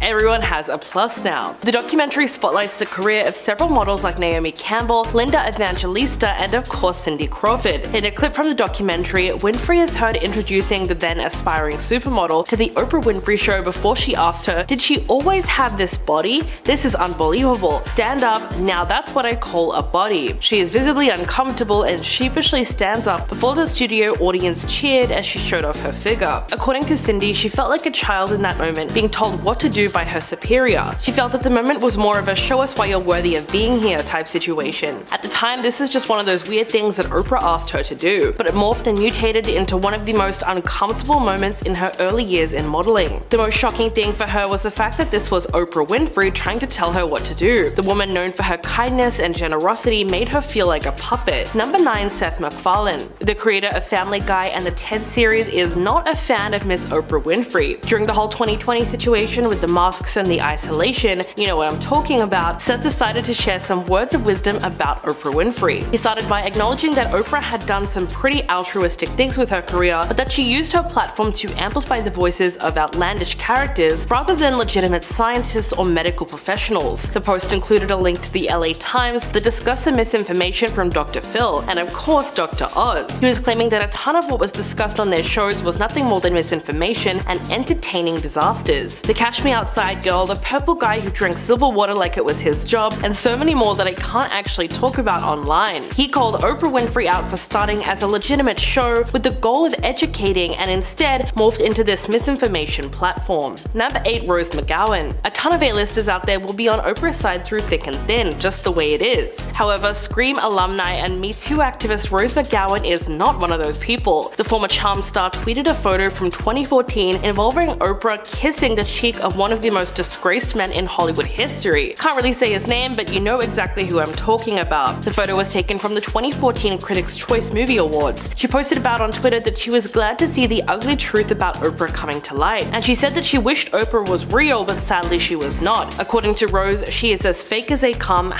#lizard. Winfrey claimed that she did not know what was going on back then and regretted being so close to such a terrible man. A terrible man that I really wish we could talk about, but nope, that's not happening. Number 6. Kid Rock. So Kid has never really been shy about his opinions on anything, especially when it comes to Oprah. A while back, Kid Rock was escorted out of his own steakhouse in Nashville for ranting about Oprah in an alcohol-fueled tirade. He told TMZ that his PR team actually tried to get him on Oprah at one point, and apparently Oprah's team wanted Kid to write down 5 reasons why he loved their show. He then said F that and threw away the offer. Over the following years and to this day, he has tweeted his opinions and feelings towards Oprah, with the big summary being that he just doesn't vibe with her, literally saying that he could not explain why. Well, maybe it was because he didn't believe that she was nice or charitable, but that he was certain that she was secretly a menace, and look where we are now. Number 6. Mel Gibson. There has been a ton of misinformation spread across the internet since this whole Oprah situation has gone down. For a while, people really believed that Jason Momoa and Tom Hanks had inside information on Oprah, and that it needed to be shared with the world. But that was all a lie, and neither of those people ever said a word about Oprah. Another celebrity brought into the mix for some reason is Mel Gibson, a man fueled by controversy. For the past few weeks, clips and comments have been making their way across the globe, alleging that Mel Gibson has the inside scoop on Oprah's secret agenda, ready to share it with the world, but that once again turned out not to be true. In fact, it was just someone who really loves using AI to try and make content. In fact, Mel has spoken out about claiming that he has never received inside info on Oprah, and that he was fairly neutral on this so-called hate towards her. Number 5. Seal. This man may be known for his vocal chops, but he should also be known for meme-making abilities. Just days after the Golden Globes, Seal posted a meme on Instagram consisting of several photos of Oprah Winfrey cozying up with a man who I will not be naming. He's a guy who produced half of Quentin Tarantino's movies and was a main character of the Me Too movement that happened back in 2017. He and Oprah were photographed spending time together, and one photo even made it look like Oprah was was pushing singer Rita Ora towards him. Seal captioned the image saying a bunch of stuff that I just cannot quote, but the meme itself read, "When you have been part of the problem for a decade, but suddenly they all think you are the solution." Well, I'm not sure how deep this feud goes, but on the surface it seems like Seal has been trying to warn us that something is up for years. Number 4. Ice Cube. Ice may have gotten his career thanks to his epic music chops, both as a solo artist as well as during his time with the NWA. But these days you probably know him as the guy from Ride Along or 21 Jump Street. Ice Cube started acting in movies in 1991, debuting in the film Boys in the Hood as Doughboy. He continued to act over and over again, starring in movies like Friday, Anaconda, and Are We There Yet? His dislike for Oprah comes from the fact that while he has starred in several films and has become more widely known for those films, she's never actually invited him onto the show. She's even asked his co-stars to appear rather than himself on multiple occasions. In 2006, Ice Cube expressed his frustrations, saying that his barbershop co-stars Cedric the Entertainer and Eve were all invited onto the show while he was left on the sidelines. He pointed out how crazy that is, the fact that she's had all these people with dark pasts and convictions, plus if he wasn't a rags to riches story, then who was? We did get a little piece of that story in the film Straight Outta Compton in 2015, a film that received massive critical success and that was never mentioned on Oprah's show. Number 3. Jason Momoa. Aquaman, the enemy of Don Torito, and now the man speaking out on the Oprah Maui scandal, Jason Momoa is a gifted actor and by all accounts a gifted person too. Recently, several news outlets have claimed that Jason is on the opposing side of the fund. According to these outlets, Jason posted a video to Instagram where he addresses the fires and offers his own support to the victims. While never mentioning anyone by name, he mentions that some may use this as a way to exploit or make profit, but that is not his intentions. The clip went viral, and as you can guess, many outlets were interpreting everything that they could, with the big headlines being Jason Momoa calls out Oprah for wildfires. While not completely inaccurate, the general consensus is that there is no bad blood between these people. Jason has yet to specify who would actually be profiting from this, but since the backlash, he has been posting videos on a regular basis, updating his followers on the situation, and also his position in assisting with things so far. Of course, Jason has donated money to the People's Fund and has also teamed up with Dwayne Johnson to do public functions and collaborations to raise awareness and scrape together as much money for the people of Maui as possible. Number 2. Ludacris. Ludacris appeared on Oprah in 2004 to promote the film Crash. He claimed that Oprah ambushed him with criticism about hip-hop lyrics instead of talking about the critically acclaimed movie that he was there to plug. Ludacris has since claimed that Oprah edited the show to make herself seem more favorable to audience members. He said that during a separate interview that she had edited out a lot of his comments while keeping her own in. Of course, it is her show, but they were doing a show on racial discrimination, and she gave Ludacris a hard time as a rapper when he came on her show as an actor. He then revealed that his interview was extremely last minute, not knowing if it was a real thing roughly 24 hours before. Following the interview on Oprah, she pulled him aside to a green room where he claims to have been berated by her. According to Oprah, having a rapper on her show made her feel like she was empowering them. He said that it was like being at someone's house who really doesn't want you there, and at that point he had already been very uncomfortable, but that was a little cherry on top. Her main concern was his use of the N-word in lyrics, but he quickly pointed out the hypocrisy of having people like Dave Chappelle and Chris Rock on the show. These guys were also famous for using the slur in their sets. Oprah's shadiness was on full display following that interview from Ludacris. Number 1. Herself.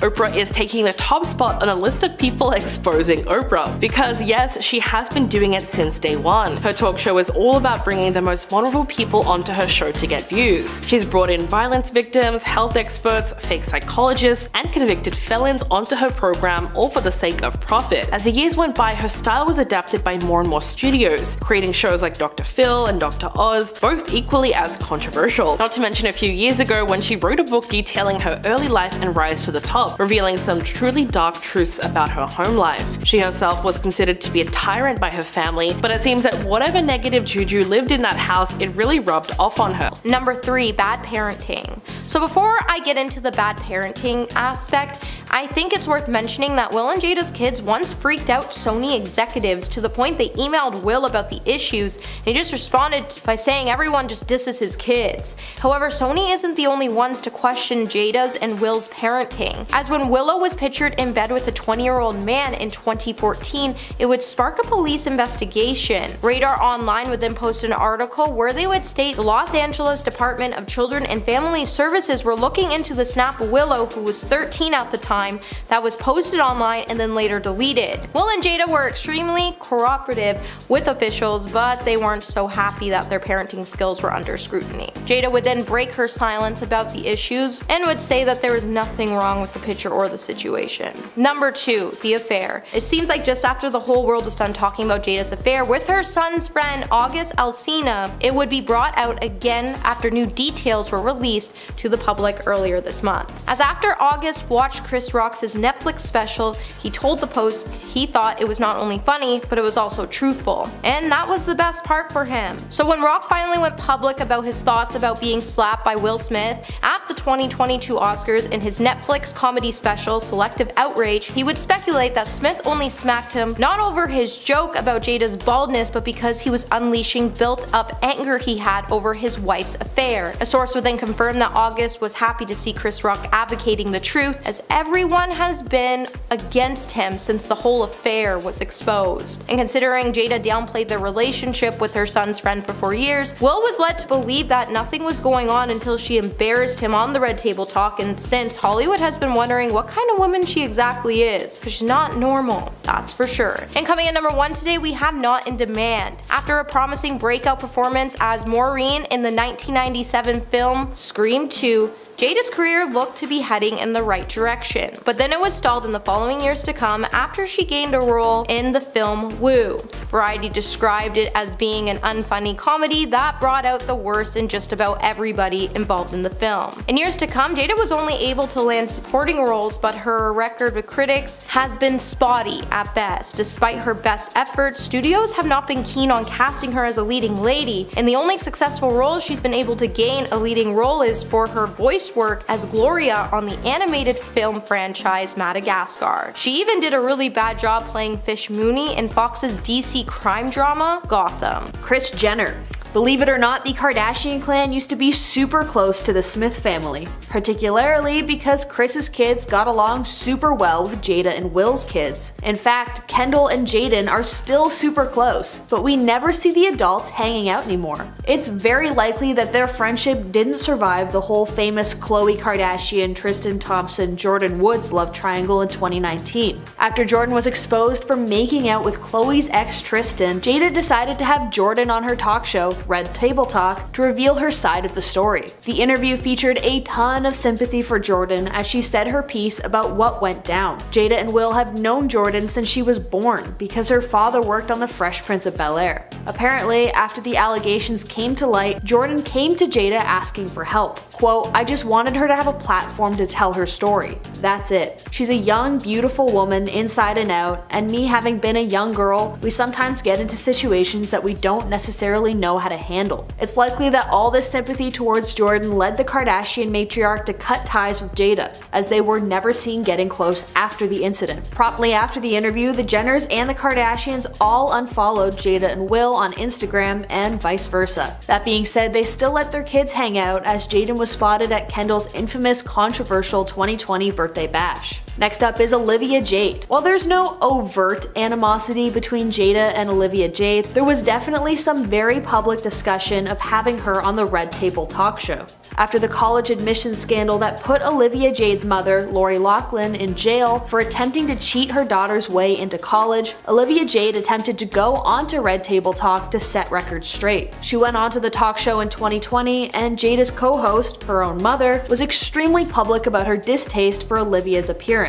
Jada's mom stated, quote, "I fought it tooth and nail. I just found it really ironic that she chose 3 black women to reach out to for her redemption story. I feel like here we are, a white woman coming to a black woman for support when we don't get the same from them. It's bothersome to me on so many levels. Her being here is the epitome of white privilege to me. And honestly, it's hard not to see her point." The whole time Olivia Jade was on the show, she just kept talking about, "Oh, poor me. I didn't realize how privileged I am, blah blah blah." And Jada's mom let her have it. She told Olivia straight to her face, quote, "There is so much violent dehumanization that the black community has to go through on a daily basis, right? There's so much devastation, particularly this year, 2020, and everything being brought to the table. There is so much inequality and inequity that when you come to the table with something like this, it's like, child, please. I'm exhausted. I'm exhausted with everything we have to deal with as a community, and I just don't have the energy to put into the fact that you lost your endorsements and you're not in school right now. Whoa, I can't even imagine that going over super well on the friendship mark, especially considering this public blasting was broadcasted all over. Next up is Tom Segura. While this may be more towards Will Smith, Tom Segura has held absolutely nothing back when torching the Smith family online for the Oscars slap incident. Obviously, a lot of celebrities are ticked off at Will Smith right now, but Tom definitely brought his distaste for Jada into this rant. In a series of tweets, he said, quote, "Let me tell you this, man. The idea that you're entitled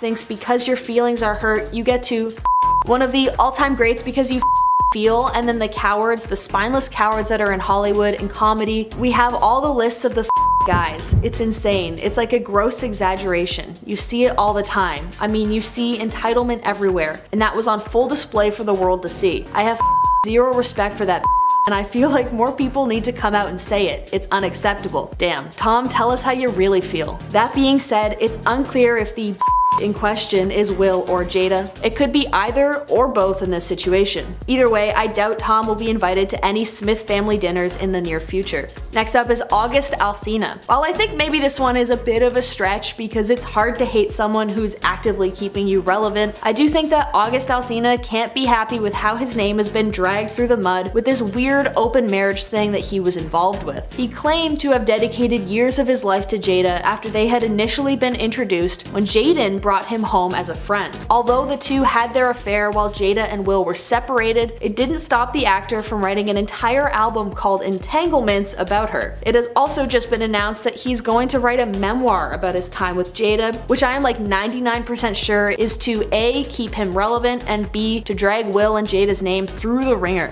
Next up is Sheree Zampino. Sheree Zampino is the ex-wife of Will Smith, who he had one son with named Trey. Although this feud is largely over, Jada openly admitted to really disliking her husband's ex-wife, and the feeling was very mutual. When they began their relationship, Jada and Sheree hated each other. They had a lot of issues with their blended family, which basically meant them all co-parenting the kids that they all had with Will. Zampino recalls a moment when she had to speak to Will about their son Trey, but Jada picked up the phone. Quote, "You picked up the phone and I wasn't really respectful. You basically let me know, I don't really appreciate your tone, and I was like, it doesn't matter. And you hung up on me. I called back and I happened to say, bitch, you're living in the house that I picked out." The two then shared a laugh with one another, so I guess this one doesn't really count because they've definitely made amends with one another. Despite having an extremely rocky relationship to begin with, they seem to get over it for the sake of Will Smith and their kids. Okay, this next one is just for laughs, but Will Smith.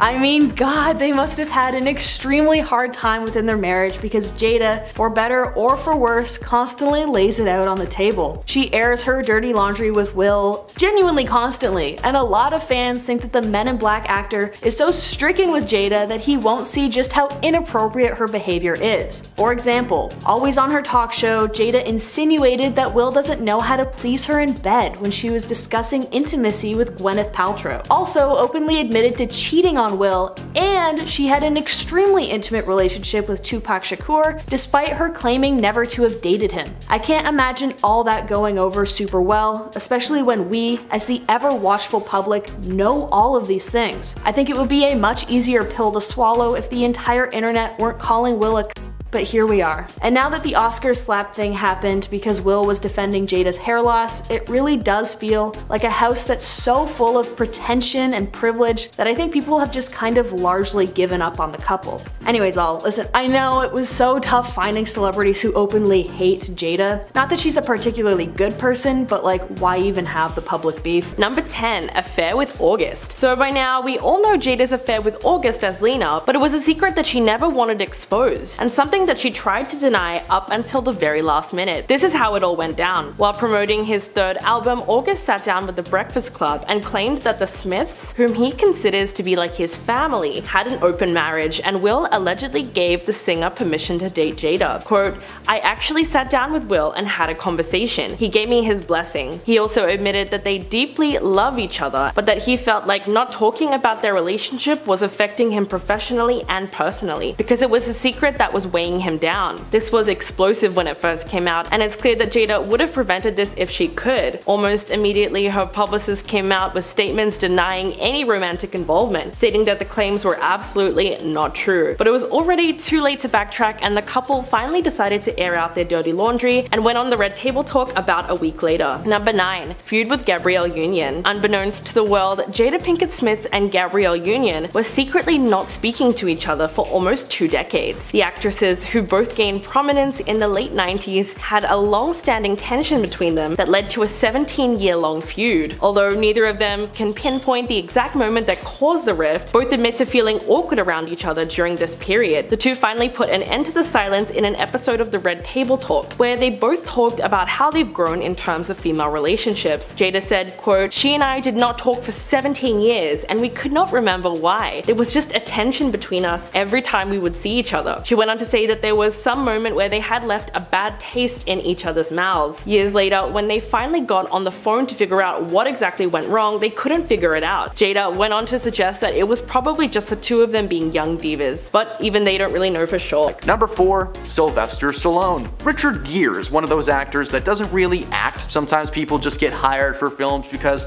they have the face for it or the style. For Richard, he did not have enough class and moxie to keep a handle on his role in the film Lords of the Flatbush. He was casted to star alongside Rocky himself, Sylvester Stallone, and according to Sly, these two did not get along. Their beef was strong and long-lasting through the entire production, until it finally came to a head when one day Richard was just a little bit too into one scene and grabbed Sylvester aggressively by the collar. When Sly told him to lay off, he laid in instead. Now that scene was being filmed on Coney Island, so when the actors took a minute to take a break, they tried to, well, break each other. Sly was eating a hot dog alone in his car. Sounds very peaceful, but suddenly Richard stormed in to join him with like half of a chicken dripping in mustard apparently. Despite Sly's warning about mustard, like this whole thing started because of mustard. It dripped all over his pants, and in true Rocky fashion, he elbowed Richard in the face and threw him out of the car. The altercation resulted in Richard being fired from the project. Oh no, they had to decide between Richard Gere and Sylvester Stallone. I wonder how quick that meeting was. Number 3. Ryan Gosling. The Notebook is considered to be one of the greatest romantic movies ever made. Oddly enough though, the on-screen couple never got along during the shoot. They would fight with each other on set all the time and seemed to have completely opposite ideas on how basically everything should play out. One day in particular was pretty exciting for anyone who wasn't involved. Ryan called over the director and demanded that Rachel be replaced by another actress to read her lines with him. In front of 150 crew members, he claimed that Rachel just wasn't giving him anything to work with,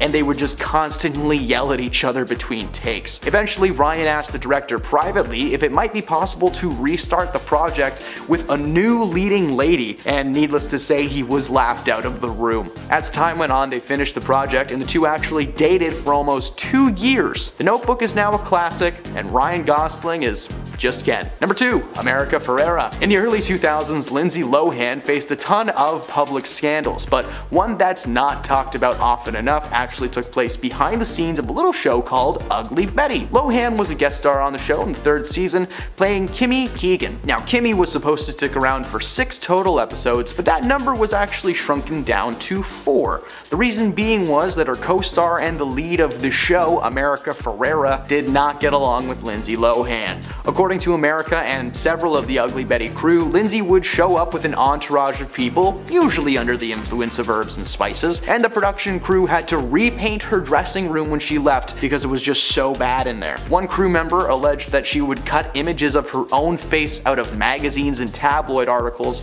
like she was making a collage or something creepy like that. America claims that one scene took over 30 takes to get right because she flubbed her lines over and over again. Lindsay's team of buddies have been adamant that America had just too much power and was the sole reason that she was asked to leave the show. Unfortunately, if you do bad things and enough people know about it, hey, karma comes around. And at number 1, Lucy Liu. Sony's first foray into the world of Charlie's Angels was a massive success when it released, starring Cameron Diaz, Drew Barrymore, and Lucy Liu as the main angels. The movie was filled with action, a little bit of comedy, and one of the strangest performances ever delivered from Crispin Glover. Seriously, that guy needs help. One interesting addition to the cast was the inclusion of Ghostbusters alumni Bill Murray as the man behind the mic, Mr. Bosley. Apparently the set was anything but a comedy after Bill found out there was a scene rewritten without his knowledge. In an interview with the news outlet Deadline, Lucy Liu spoke up about her time on set and the situation surrounding herself and Bill. Apparently Bill was away for a family event when a scene needed to be reshot for the movie, but instead of using a stand-in, they realized they could just film the scene without Bill Murray in it. So it went on and everything was fine. When he returned to find the change was made while he was gone, he was furious. He reportedly shouted at like half of the crew, including Lucy herself. At first, she wasn't sure why he was aiming so many of his comments directly at her. She didn't write the scene, she wasn't the director, but she asked if Bill was talking to her, which sent him into a full-blown meltdown. She decided to speak out on Bill's behavior on set, and he was ultimately written out of the sequel. Lucy is proud for speaking her mind, because at the time she was a relatively unknown actor and is glad that Bill's career seems to have suffered for it, because hey, Lucy was just the first of many people to comment on his behavior, but we'll leave that for another video. Number 10.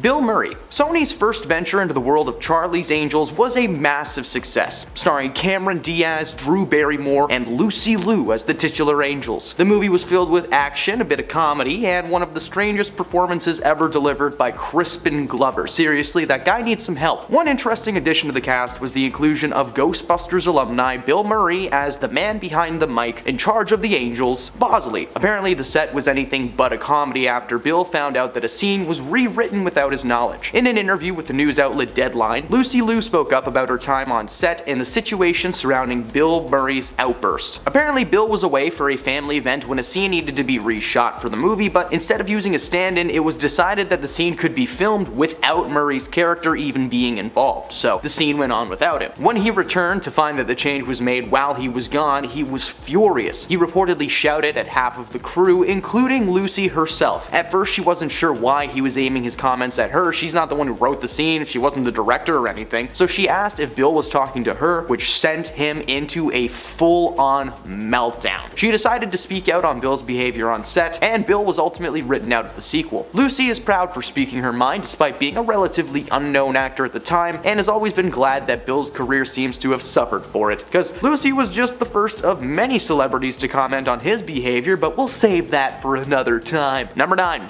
Dustin Hoffman. Dustin is a very easy man to spot. Not only is he a solid actor, but he has just a very specific face. You know, Mr. Megorium's Wonder Emporium, anyone? That's an old one. Despite his ability to play lovable and cheerful characters, he actually started out as somewhat of a villain in the world of Hollywood. On the second day of filming his more famous part in Kramer vs. Kramer, Dustin decided to improvise a scene where he strikes Meryl Streep across the face. Let me rephrase that. Dustin Hoffman thought it'd be a great idea to strike Meryl Streep.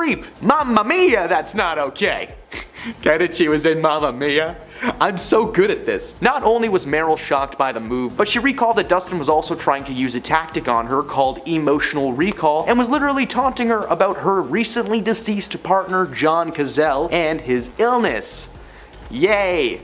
Number 8. James Franco. Tyrese Gibson and James Franco starred opposite each other in a 2005 dramatic piece called Annapolis. The story follows Franco's character wanting to attend the titular Naval Academy and entering into a boxing tournament against some of the Navy's best and brightest. His main opponent is Tyrese Gibson. Throughout the majority of the filming, James and Tyrese would regularly practice their choreography for their final fight of the film. Now, method acting is one thing when you just pretend to be someone else all the time, but it's different when you're literally punching your co-stars for real. Instead of the normal choreography allowing actors to like fake strike each other, Franco was throwing real punches without warning. Gibson tried to be civil at first and asked him to lighten up, but Franco ignored him and continued to just box his heart out. When asked about the incident in interviews, Franco defends himself by saying that he was aware that he made the set difficult all the time, and claimed to be so wrapped up in his role that he probably just wasn't as friendly as he could have been. Gibson, however, holds a massive grudge towards Franco, claiming that he'd never stepped foot in the same room as him ever again. So good news for Tyrese, James got cancelled and Fast 11 comes out next week. Number 7, Ryan Gosling. The Notebook is considered to be one of the greatest romantic movies ever made in Hollywood, but oddly enough, the on-screen couple did not get along at all during the shoot. They would constantly fight on set and seem to have completely opposite ideas on how several of the scenes should play out. One day in particular was pretty exciting for anyone who wasn't involved, drama watchers sipping their tea, as Ryan called over the director and demanded that Rachel McAdams be replaced by another actress to read her lines with him. In front of 150 crew members, he claimed that Rachel wasn't giving him anything to work with, and the two would constantly yell at each other on set. Their toxic on-set feud somehow morphed into a toxic relationship that lasted for 2 years. Anyone who worked on the set blames them for constant schedule setbacks and creating an overall difficult work environment. Number 6,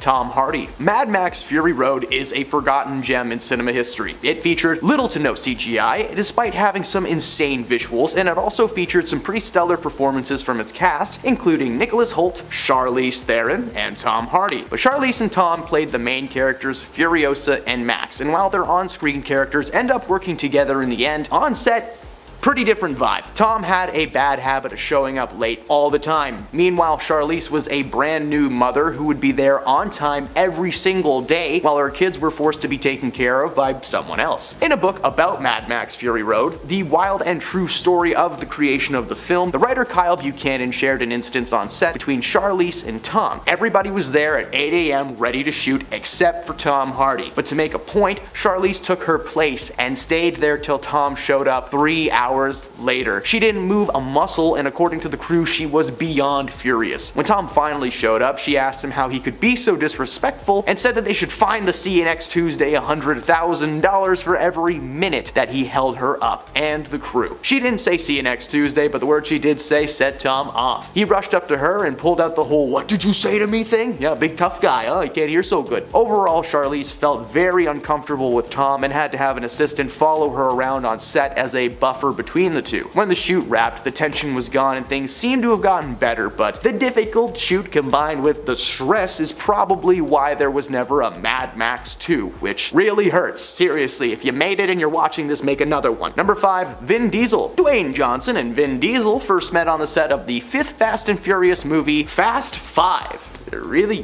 good with names. This was Vin Diesel's 5th movie while it was Dwayne's first. Not just in the franchise, but in the acting world in general. He had been in small budget movies, but this was a big budget movie. At first, everything seemed to be okay with these guys on set. Fast 5 made a ton of money and they asked Dwayne to return for 6 and 7. However, something changed in 2016 when, in a now deleted post, Dwayne called one of his fellow Fast 7 co-stars a candied bum. He didn't say bum, but we can't swear on the internet, so I'm a toddler today. He actually said a word that rhymes with grass. Rumors began to fly that this was more than likely referencing Vin Diesel. Rumors proven only a few weeks after the post was made. Following the premiere of Fate of the Furious, Johnson posted on Instagram thanking all of his fellow co-stars and cast members by name except for Vin Diesel. It was later confirmed by Fast and Furious co-star Michelle Rodriguez that there was a massive amount of tension on set between these guys. They were bros at first, but as time went on and the franchise evolved, so did their egos. They fought constantly over who should get more screen time, who should get more money, who was the real lead of the franchise. You know, toxic masculinity and all that. To keep both actors happy, Johnson was given a spin-off movie in which he co-starred as the lead with Jason Statham, and Vin Diesel was left right where he belongs with his family. Number 4, Janet Hubert. Will Smith got his big break in the acting world thanks to his successful time on the sitcom Fresh Prince of Bel-Air. The show followed Will as the titular prince, living with his wealthy family in Bel-Air, surrounded by cousins, uncles, and of course, Aunt Viv. In season 1, Aunt Viv was played by a woman named Janet Hubert Witten, but as a lot of people know, she was recasted after an on-set feud with Will Smith just went way too far. According to Will, Janet viewed him as an antagonist. She had been in the business for years when Will suddenly popped into her life and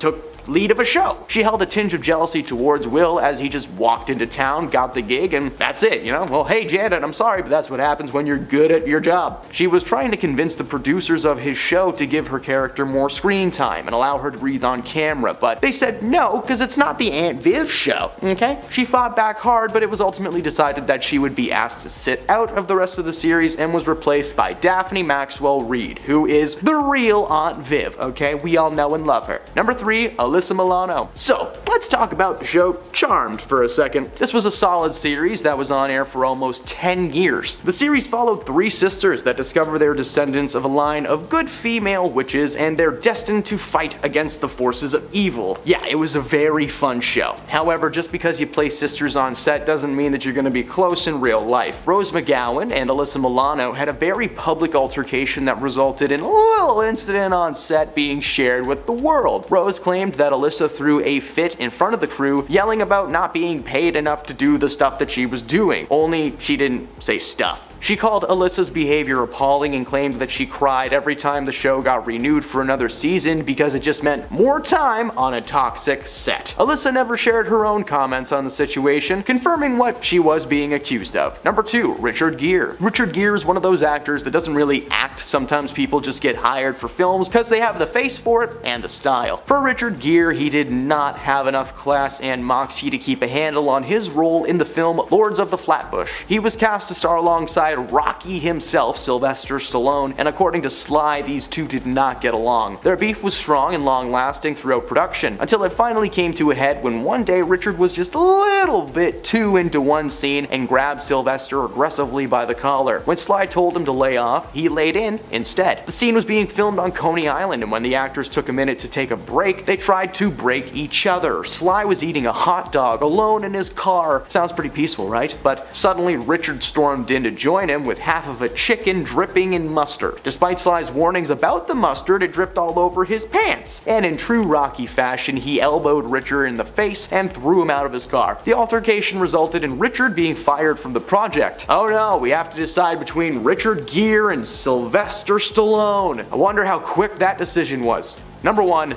Jared Leto. Now, Jared Leto has always been a problematic figure in the world of Hollywood throughout most of his career. After first gaining notoriety for portraying the character of Lane Dixon alongside Dennis Quaid and Danny Glover, Leto quickly began building up his acting repertoire with roles in iconic movies like Mr. Nobody, Girl Interrupted, and he even took a turn as the Clown Prince of Darkness, the Joker, in 2016, which we don't like to talk about much. It's not a good memory. Jared has always taken method acting to the extreme, losing and gaining weight rapidly over and over again, and it was in the film as the Joker where we think he might have snapped. While playing this iconic Batman villain, Leto purposefully distanced himself from his fellow actors on set, and reports are that he sent the castmates used adult toys, live animals, and deceased animals as well. At one point during filming, Captain Boomerang actor Jai Courtney found a live snake in his trailer following along shoot day. The snake wasn't venomous or anything, but I think we can all agree that's a big nope. In recent years, he's claimed that any gifts that he sends to castmates are sent with the intent of joy and excitement, and should be received as such. But I don't know, exposing your fellow actors to your body fluids and real snakes? That doesn't sound very exciting. Number 10, Lance Armstrong. 7-time Tour de France winner Lance Armstrong has gone down in history as a man who is unable to ride a bike without chemical training wheels. In an interview with Oprah Winfrey from 2013, Lance was brought on to discuss the allegations floating around regarding his status as a Tour de France winner. While several sources claimed that Lance had to take performance-enhancing substances to win each and every race, as well as a type of transfusion involving the red life juice that lives inside of all of us. Armstrong went on air and fessed up to every single thing that they were claiming he had done. However, he did deny the notion that he was some kind of like a mastermind who would control his teammates and force them to join in his extracurricular activities. But amidst his admission of guilt, say that 10 times fast, there was a moment where he tried to pin the situation on his battle with cancer. He wraps it up by saying that he should have tried harder to cancel the culture rather than create more of a problem. He was stripped of all 7 Tour de France titles and has since lived in exile among the cycling world. Number 9, the fabricated memoir. Oprah launched her book club in 1996, a reading encouraging segment from her talk show that turned any book that she chose into a bestseller. In September 2005, Winfrey picked A Million Little Pieces, a brutal and painful memoir by James Frett about his years-long struggle with substance control issues. A Million Little Pieces became the best-selling non-fiction book of the year, and Frey was asked to appear on her talk show to discuss the book that Oprah called gut-wrenching. However, the following year, a news outlet ran a very expositive article about Frey after it was discovered that he made up or juiced large portions of his memoir. For example, there's a section of the book that he tells the story of surviving a fatal train crash that took the lives of 2 teenagers when he was never on that train or even involved in that in any way, shape, or form. Weeks after the article broke, Oprah asked Frey to return to the show, where he faced livid viewers and an even more livid Oprah. She told James that she felt duped and betrayed, a feeling that was shared by her audience and millions of readers around the world. She asked why James felt the need to lie to herself and her readers, and he tried everything, making every excuse in the world. He claimed that he altered a lot of the details, but that the overall plot was real, you know? The studio audience responded with a massive wave of boos, gasps, and groans. Winfrey later apologized for the mistreatment from her audience, as it wasn't her intention, but the damage was already done, and his career as a writer is non-existent. Number 8. Kid Rock. Kid has never been shy about his opinions on anything, especially when it comes to Oprah Winfrey. A while back, Kid Rock was escorted out of his own steakhouse in Nashville for ranting about Oprah in a no-no juice-fueled tirade. He told TMZ that his PR team actually tried to get him on the Oprah show at one point. Oprah's team just wanted him to write down 5 reasons why he loved her show, and he said F that and threw away that piece of paper that they gave him. Over the following years and to this day, he has tweeted his opinions and feelings about Oprah, with the big summary being that he just kinda doesn't vibe with her. Literally saying that he couldn't explain why he hated her, maybe it was because he didn't believe that she was nice or charitable, but that he was certain that she was secretly a menace. Kid's career hasn't been great in general, but these comments about Oprah did not help his case. Number 7. David Letterman. A majority of the world believes that Oprah's feud with David Letterman dates back to 1995 after he made an awkward joke at the Academy Awards, but Letterman claims that their beef actually started a lot earlier than that. According to an interview between David and late-night host Jon Stewart, David claims that his feud with Oprah began many years before the Oscars. He explained that he ran into Oprah when they were both on vacation with other people, and explained that she was with Stedman at the time and he was with his then-girlfriend Regina. David decided it would be funny to prank Oprah one day at lunch. The story goes that the waiter walked past him and he simply pointed to Oprah and said, "That woman right there? Yep, she's been kind enough to take care of our check." They then got up and left Oprah with the bill. Yeah, I'm not surprised that she's not stoked about that. Even millionaires don't appreciate sneaky people. Winfrey has never cited that as being the source of her anger, though apparently she felt the feud began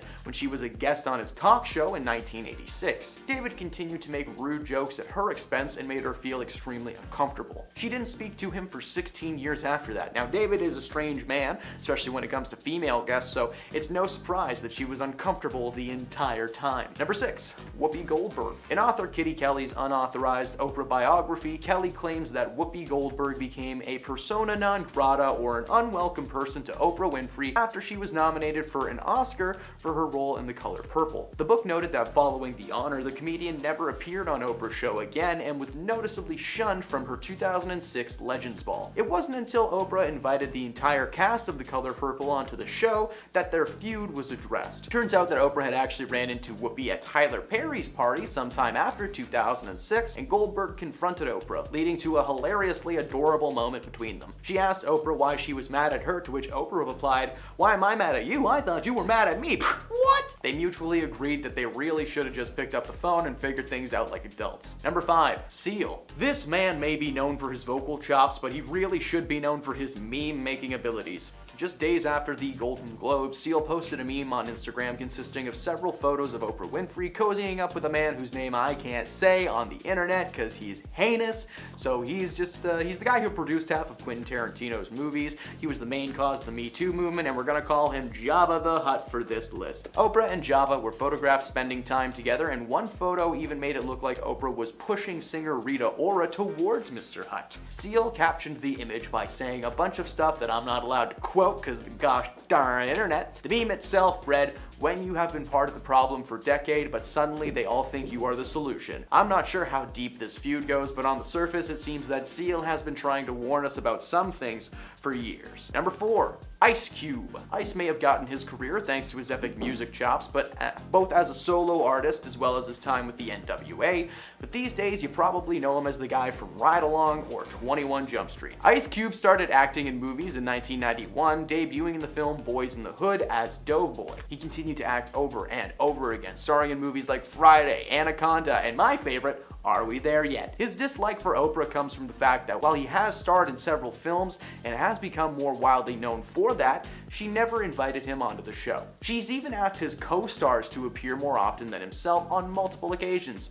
In 2006, Ice Cube expressed his frustrations, saying that his barbershop co-stars Cedric the Entertainer and Eve were invited onto the show while he was left onto the sidelines. He pointed out how crazy it is that she has all of these people with dark pasts and convictions onto her show, plus if he wasn't a rags to riches story, who was? If you don't know that story, I recommend you watch the film Straight Outta Compton from 2015. It received massive critical success, and it's never mentioned on Oprah's show once, so go check it out. Number 3, Angelina Jolie. You would imagine that two people who consider themselves to be humanitarians would agree on something, but apparently that's just not the case between Angelina Jolie and Oprah Winfrey. According to an insider close to Miss Winfrey, Angelina actually refused to help Oprah launch her Oprah Winfrey Leadership Academy for Girls in South Africa.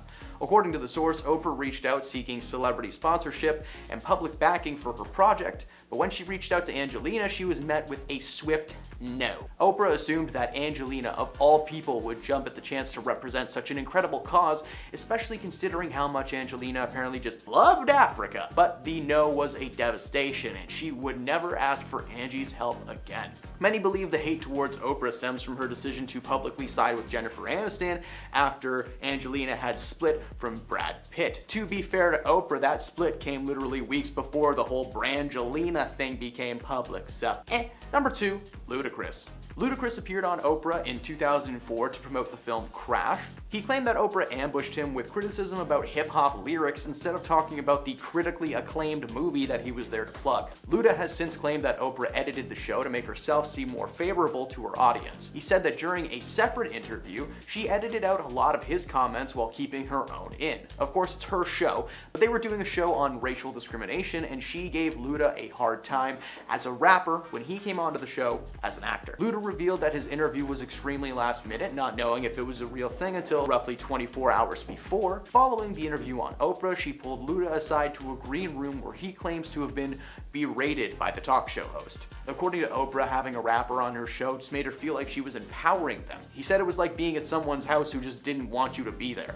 At that point, he had already been uncomfortable, but that was just a little cherry on top. Her main concern was his use of the N-word in lyrics, but he quickly pointed out the hypocrisy of having people like Dave Chappelle or Chris Rock onto the show who were famous for using the slur in their sets. Oprah's shadiness was on full display following the interview from Luda. And at number 1, Mel Gibson. Now, there was a ton of misinformation spread across the internet since Oprah's whole situation went down. For a while, people believed that Jason Momoa and Tom Hanks had inside information on Oprah and that it needed to be shared, but that was all a lie, and neither of those people ever said a word about Oprah. Another celebrity that's been brought into this mix is Mel Gibson, a man fueled by controversy. For the past few weeks, clips and comments have been making their way across the globe, alleging that Mel Gibson has inside information on Oprah's secret agenda. Yeah, ready to share it with the entire world, but that, once again, is a lie. It turns out that there are people out there who just love using AI to make stuff up. It would appear that someone somewhere wrote controversial Oprah into a bar and bam, Mel Gibson's on the headline. Now, I don't use AI for a lot. I'm not actually sure if you put it in a search bar. I don't know how AI works. But Mel has spoken out claiming that he's never received any inside information and that he was fairly neutral on his so-called hate. So if you see anything about Mel on the internet, just know it's probably not true. Number 8, Scientology school. This next one is super crazy. Leah Remini claimed that the Smiths founded a school based on Scientology. So to give some background, the couple opened the New Village Leadership Academy, a mysterious private school in Calabasas, California, that opened its doors in 2008 before quietly closing in 2013. While Jada furiously denied the allegations in a 2009 interview with Ebony magazine, quote, "All I can say is that it is not a Scientology school. Now, if you don't trust me and you are questioning my integrity, that's a whole different matter." But the Daily Beast actually spoke to 4 former teachers at the school who all admitted that Scientology is not only bled into the curriculum, but that it was essentially a Scientology school. Also Also, most of the teachers were followers of the controversial religion themselves, and there were pictures of L. Ron Hubbard hanging on the walls, who was a science fiction writer and founder of Scientology in the 70s. Not only that, but on the Academy's website, which has since been removed, it actually mentioned the study technology as, quote, an educational model developed by L. Ron Hubbard. Number 7. Investigated by CPS. This incident was not widely known at all because it happened in 2015 when Willow was barely a teenager. Jada admitted on the Red Table Talk in 2019 that she was furious after Child Protective Services showed up to the family home to investigate whether or not her daughter Willow was being starved. It all started when a 14-year-old Willow was photographed while lying in bed next to her shirtless family friend, who was 20 at the time. While she insisted that the photo was innocent, it was definitely extremely controversial, and CPS also thought so too. So they decided to intervene after the agency received a complaint accusing the Smiths of starving their teenager. When recalling the incident, Jada admitted that it was the first time she got really furious. Quote, I was looking at the lady and the whole time I was thinking, you could be helping so many kids right now, and you're wasting your time with a child who has everything they need. According to the actress, both Willow and Jaden exhibited passive behavior throughout the visit and said that it was like their own personal protest to being investigated by the agency. Number 6. Substance misuse. When Jada was young, she had some very real issues dealing with the addiction that came with substance misuse. She also acknowledged that she drank excessively and used all kinds of narcotics. Quote, for me, drinking red wine was like drinking a glass of water. I drank a lot in high school and then I went on to mix everything up. She then recalls a time that she mixed a variety of illicit substances that are a dangerous combination when used together. While on her talk show, she recounted before her mother and daughter that she was high functioning during the week and consumed almost no alcohol for several days, but spent her weekends at parties. Quote, from Thursday to Monday morning, it was non-stop. Things went on like this for a while, until one episode that changed everything forever. It was in 1996, during the filming of The Nutty Professor, that a young Jada went to work still high off one of her partying binges, and she was in very bad condition. She went on to say that she passed out on set and told everyone it must have been from expired medication, and that was the wake-up call she needed. So when looking back on that time, she sees the whole thing as a miracle. Number 5. Marriage to Will. In December of 1997, the couple got married. A year later,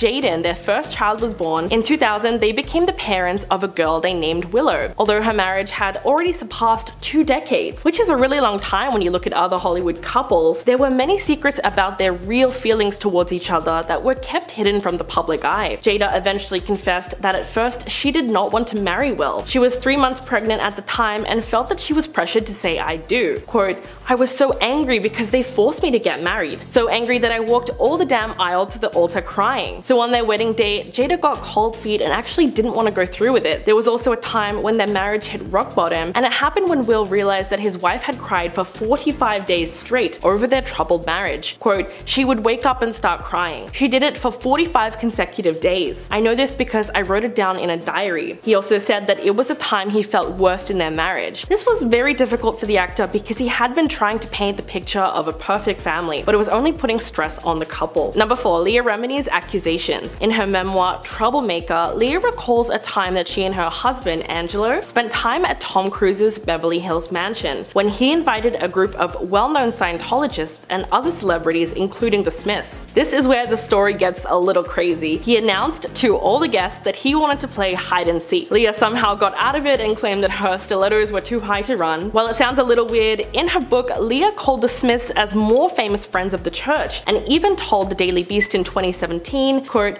I know Jada's in. She's been in Scientology a long time. I never saw Will there, but I saw Jada at the Celebrity Center. She even goes on to mention the Scientology school that they opened and reveals that despite what Jada has been saying, that she is indeed good friends with Tom Cruise and an active member of the controversial religion. Then on Watch What Happens Live in July 2017, Jada told Andy Cohen that the hide and seek story just wasn't true, and later posted on Twitter, quote, I have studied Dianetics and appreciate the merits of study tech, but I am not a Scientologist. Number 3. Addiction to adult videos. The actress confessed a little known fact about her personal life. One of them was that she used to be addicted to sex. Quote, my types of addictions jump from one side to the other. When I was younger, I thought I had some kind of sex addiction and that everything could be fixed with that. She claimed that she was addicted to adult movies at a time in her life when she had decided to practice abstinence, but her addiction got got out of control and she was forced to stop consuming X-rated movies. She went on to say that she got hooked on hardcore movies that were very disturbing. Quote,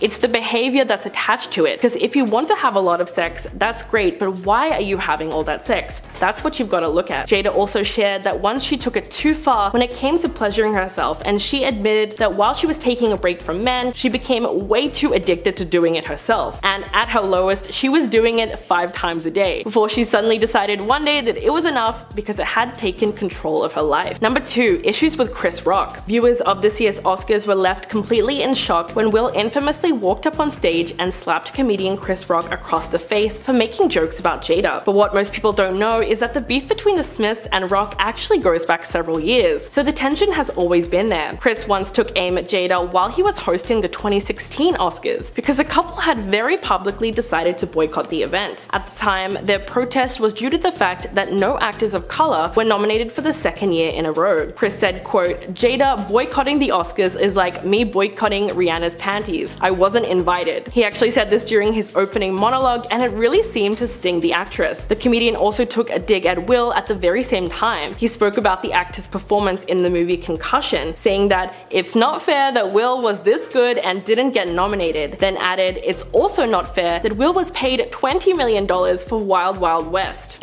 It was such a burn that the couple was clearly not able to shake off. The open relationship. While on the Red Table Talk, some more very questionable things came out that exposed the nature of Will and Jada's relationship. Basically, Will implied that the couple's decision to open up their marriage was Jada's idea, because she told him that she never believed in conventional marriage and that they needed to figure out how to make themselves happy individually. So it was almost like she told him that happiness can be found with other people. But Jada's affair with August started to make a bit more sense when she openly spoke about her disappointing sex life with Will. While talking with Gwyneth Paltrow, Jada outright said that keeping the spark alive in their marriage is hard, implying that although they've been married for almost 25 years, he still doesn't know exactly what she wants in the bedroom. Quote, "Because I think you expect your partner to know what you need, especially when it comes to sex. It's like, well, if you love me, you should know. You should read my mind. That's a huge pitfall." It must have been a little embarrassing for Will when Jada insinuated that he wasn't meeting her needs, but now it's obvious she was the one pushing for the open relationship. Starting off our list today in the number 10 spot, we have toxic. Toxic femininity is usually less obvious than when you compare it to toxic masculinity, because much of it is masked by the display of insincere emotions, with Jada showing a history of passive aggression, backstabbing, display of jealousy, defaming other men or women, and using people to take an unfair advantage. She has been applauded by her bad behavior, as people have labeled her to be empowering. Throughout her marriage, Jada has claimed that she was forced to get married and that she was crying when she had to walk down the aisle at 3 months pregnant with her first child. Within her relationships, the toxic femininity translates to emotional, verbal, and psychological abuse. Her overall behavior has even caused generational damage, and she needs to work on herself and heal her life so her children can understand what a healthy relationship is. Number 9. Clash with Snoop Dogg. In the wake of Kobe's passing in 2020, Jada Pinkett Smith wasn't afraid to call out Snoop Dogg over his comments towards Gayle King, and in the process she started a difficult conversation about misogyny after King mentioned a woman accused Kobe of unwanted advancements. Snoop then posted a video on his Instagram where he talked about the issues, and in it he insulted King's appearance before telling her, "Back off, B, before we come get you." As a result, Jada brought the rapper on her Red Table talk show to try to clear the air, where she would say, "When you first came out and said what you said, you know, in regards to Gayle, my heart dropped." Jada then explained to her old friend that when he said what he said, she felt hurt on behalf of all women. Snoop did end up apologizing to King after Jada embarrassed him on her show by taking to his Instagram to say, "When you're wrong, you gotta fix it. I was raised way better than that, so I would like to apologize to you publicly for the language that I use, calling you out of your name and just being disrespectful." But did Jada really have to embarrass him? Because this could have just been a private conversation between friends. Hey my little peaches, are you liking this video so far? If so, don't forget to give it a thumbs up and subscribe to the channel. Coming at number 8, we have poor communication. During an episode of the Red Table Talk back in 2018, Will revealed that he had some pretty poor communication with Jada when they got into arguments. comments, as she just likes to raise her voice and curse them out instead of speaking about their issues like normal people. Will then brought up a significant moment that launched their communication when he said that they were playing Pictionary with 20 other people, and this included Will's son Trey from his previous marriage. Will had his son on his lap, and at the time he was only 1 or 2 years old, and Jada cursed him out in front of everyone by saying, "Will, would you shut the F up?" It got so bad that Will even had to bring her into another room to explain to Jada that because of his upbringing, he didn't wish to be in a relationship that involved the use of profanities and violent language. Number 7. Dealing with Tupac. Even decades after his passing, people still have questions about what his relationship was with Jada Pinkett Smith, especially since Jada once said, "When we first met, I was a dealer. That's how we started." The actor then went on to say that something very bad made her leave that life behind.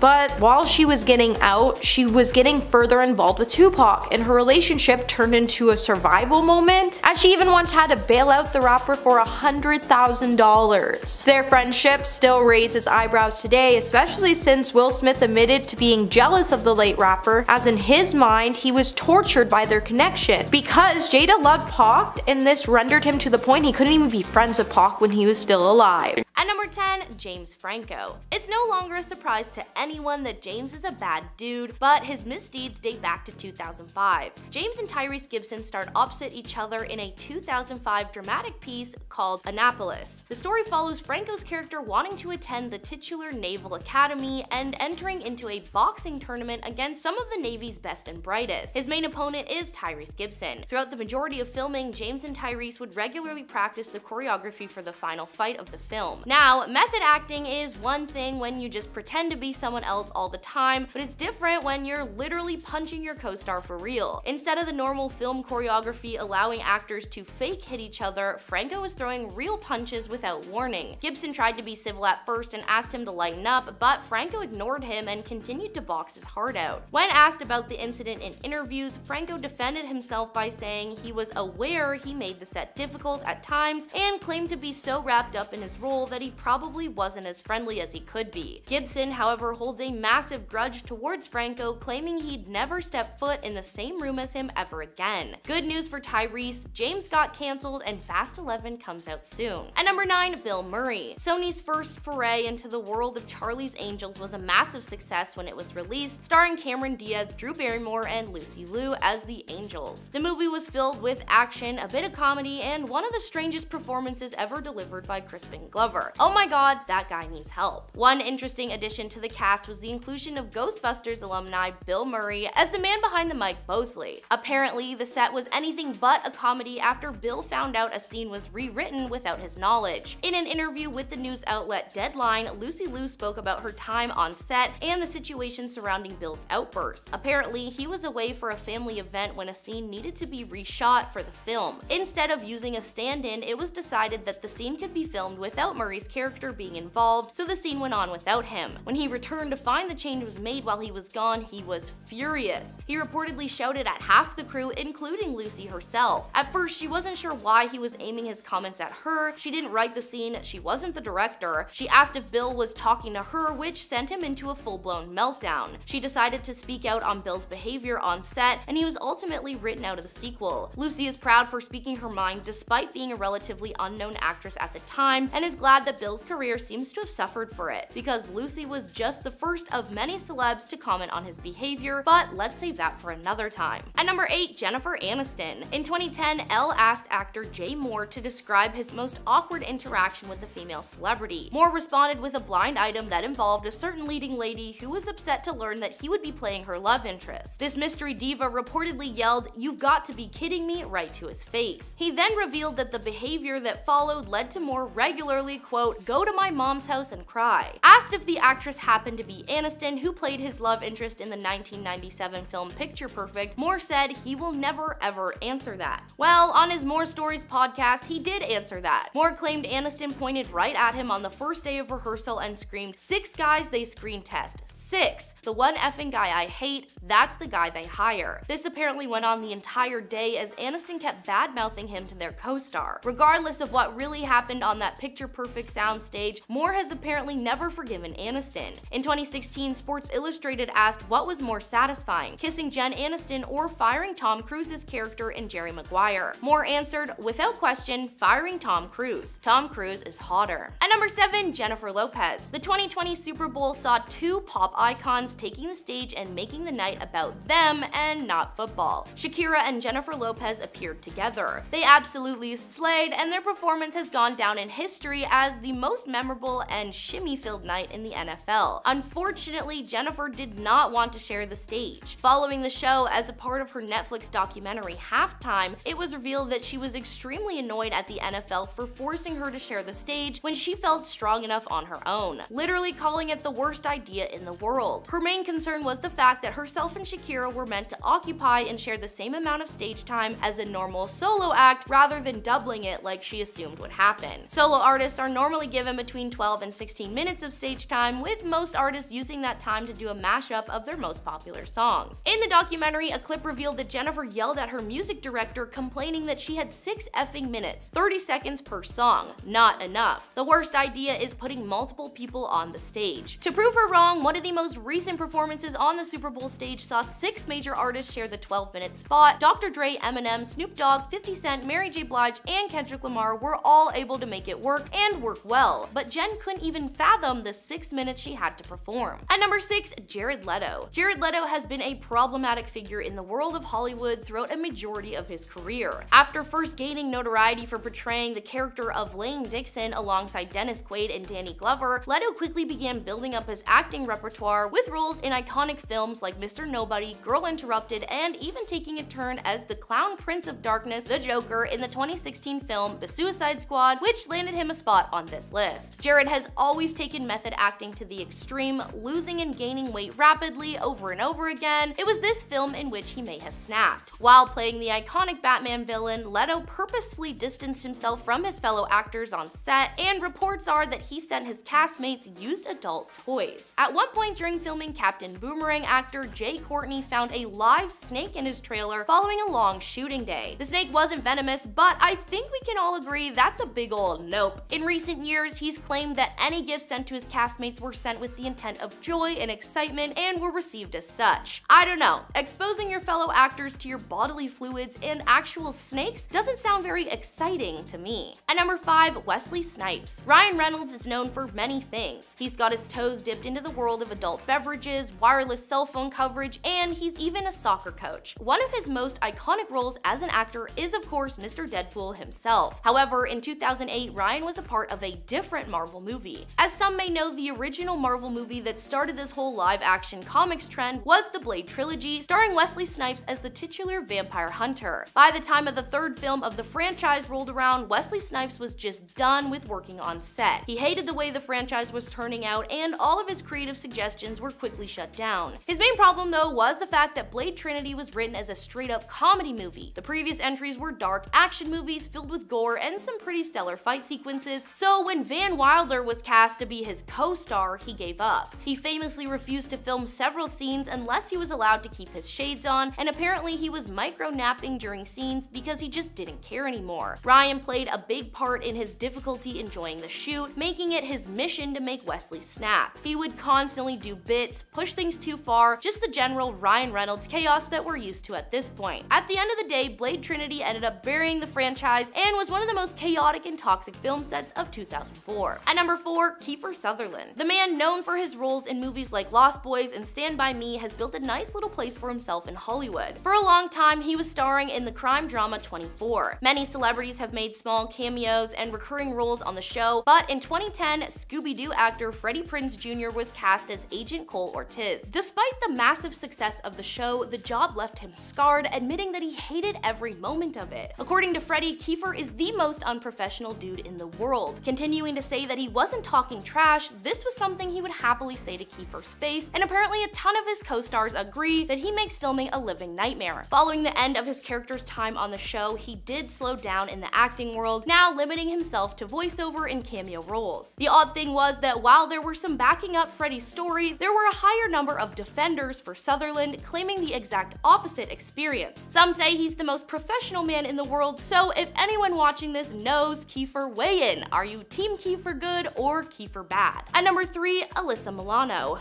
Alright, so let's talk about the show Charmed for a moment, a solid series that was on the air for almost 10 years. The series followed 3 sisters who discovered they were descendants of a line of good female witches and are destined to fight against the forces of evil. Yeah, it was a fun show, however, just because you play sisters on set doesn't mean you're as close in real life. Rose McGowan and Alyssa Milano had a very public altercation that resulted in a little incident on set being shared with the world. Rose claimed that Alyssa threw a fit in front of the crew yelling, "They don't pay me enough to do this stuff," only she didn't say stuff. She called Alyssa's behavior appalling, claiming she cried every time the show got renewed for another season because it meant more time on a toxic set. Alyssa never shared her own comments on the situation, confirming what she was being accused of. At number 2, Richard Gere. Richard Gere is one of those actors that doesn't really act. Sometimes people just get hired for films because they have the face for it or the style. For Richard Gere, he did not have enough class and moxie to keep a handle on his role in the film The Lords of Flatbush. He was cast to star alongside Rocky himself, Sylvester Stallone, and according to Sly, these two did not get along. Their beef was strong and long-lasting throughout production until it finally came to a head when one day Richard was a little too into a scene and grabbed Sylvester aggressively by the collar. When Stallone told him to lay off, he laid in instead. The scene was being filmed on Coney Island, and when the actors took a break, they tried to break each other. Stallone was eating a hot dog alone in a car. Sounds peaceful. But suddenly, Richard stormed in to join him with half a chicken dripping in mustard. Despite Sly's warning about the mustard, it dripped all over his pants. In true Rocky fashion, he elbowed Richard in the head and threw him out of the car. The altercation resulted in Richard being fired from the project. Oh no, we have to decide between Richard Gere and Sylvester Stallone. I wonder how quick that decision was. And at number 1, Dustin Hoffman. Dustin is a very easy man to spot. Not only is he a solid actor, but he has a very specific face. Mr. Megorium's Wonder Emporium, anyone? Remember that movie? I did not remember that existed until I started writing this script. I will be watching that tonight. Despite his ability to play lovable and cheerful characters, he actually started out as somewhat of a villain. On the second day of filming his more famous part in Kramer vs. Kramer, Dustin decided to improvise a scene where he strikes his co-star Meryl Streep across the face. Let me rephrase that. Dustin Hoffman thought it would be a great idea to strike Meryl Streep. Mamma mia, that's not okay. Not only was Meryl shocked by the move, but she recalled that Dustin was also trying to use a tactic on her called emotional recall, taunting her about her late partner John Cazale and his illness. At number 10, Julia Roberts. Julia Roberts seems like a nice person, and I'm sure on her off days she's lovely, but on set she's been known to be kind of a handful and has caused some drama with the people that she's worked with. Though she's often cast as nice and endearing characters, there is much more to Julia than meets the eye. Apparently, according to her co-stars and past crew members, she's a nightmare to work with. A specific time when Julia was known to be especially nightmarish was when she starred in the 1991 Spielberg film Hook, a Peter Pan film. While working on the film, Julia earned the nickname Tinkerhell as a play on her character Tinkerbell, combined with the production's perception of the actress. Apparently, during filming, she would show up to set late all the time, she would lock herself in her trailer for hours on end, she would treat people badly, and she would never apologize for her actions or behavior. She caused quite a lot of drama with the people she worked with because she just wouldn't cooperate. At number 9, Bill Murray. Bill Murray already has a bad reputation in Hollywood for his poor on-set behavior, so it's no surprise to me to find out that he's had some serious drama with one of his castmates on the set of Charlie's Angels. While filming the movie, Bill Murray was said to have antagonized actress Lucy Liu. When watching the film, you would think that they were all good friends and on good terms, but in reality it was quite the opposite. The film set was sort of a hostile work environment that caused Bill to take on a disliking towards Lucy. Turns out Bill would insult Lucy's talent and acting ability, and on one occasion even said, quote, "I get why you're here, you got talent, but what in the hell are you doing here? You can't act." Apparently the harassment and bullying got so bad at one point that Lucy tried throwing punches at Bill during a scene because his insults got so bad. This antagonizing went on for the entire duration of production, and Bill kept on berating Lucy about her presence on set and calling her unprofessional as well. This drama was so unnecessary. Before we continue talking about on-set drama, why not take a quick second to leave a like on this video if you're enjoying it so far, and while you're at it, consider subscribing to the channel to see more videos like this one. At number 8, Chevy Chase. Chevy Chase is known for being in National Lampoon and the show Community, but is also known around Hollywood as being kind of a jerk and starting drama with the people that he works with. There are a bunch of articles, books, and interviews of people talking about their experiences with the actor and how mean he can be. There are even stories in the book Live from New York that detail the times that Chase has been mean to staff, writers, interns, and other hosts. Will Ferrell and Bill Murray are among those who have taken a dislike to Chase because of the way he's treated others. Will Ferrell has said that he doesn't like Chevy because of the way he treats some of the female staff members. Bill Murray and Chevy Chase even got into a brawl backstage of SNL back in the day where they said some pretty hurtful things to each other because they were kind of comedy rivals on the show. Chevy just doesn't get along with everyone, and he said that it's because fame went to his head, but something tells me that's not the only reason he starts drama. At number 7, Ryan Gosling. Ryan Gosling is one of Hollywood's most famous actors, but he also is someone who experienced getting fired because of on-set drama, and it first happened very early on in his career. Back in the 90s, Ryan was part of the Mickey Mouse Club alongside stars like Justin Timberlake, Christina Aguilera, and Britney Spears, but after some on-set drama, Ryan got fired from Disney. Ryan didn't stick around too long on the show because in an interview from 2008, Ryan opened up about his 2 years on the Disney Channel where he revealed that things didn't work out well between him and the studio. The La La Land actor revealed that producers from the Disney Channel show thought that Ryan had a bit of an attitude problem and was seen as a bad influence on the other kids. The actor also went on to say that he was apparently considered to be such a menace to the other kids that the mothers of his co-stars went to the executives to complain about his behavior. The studio eventually decided that Ryan wasn't Disney material because of his behavior, and he was soon let go. At number 6, Megan Fox. A director kind of counts like a co-star, right?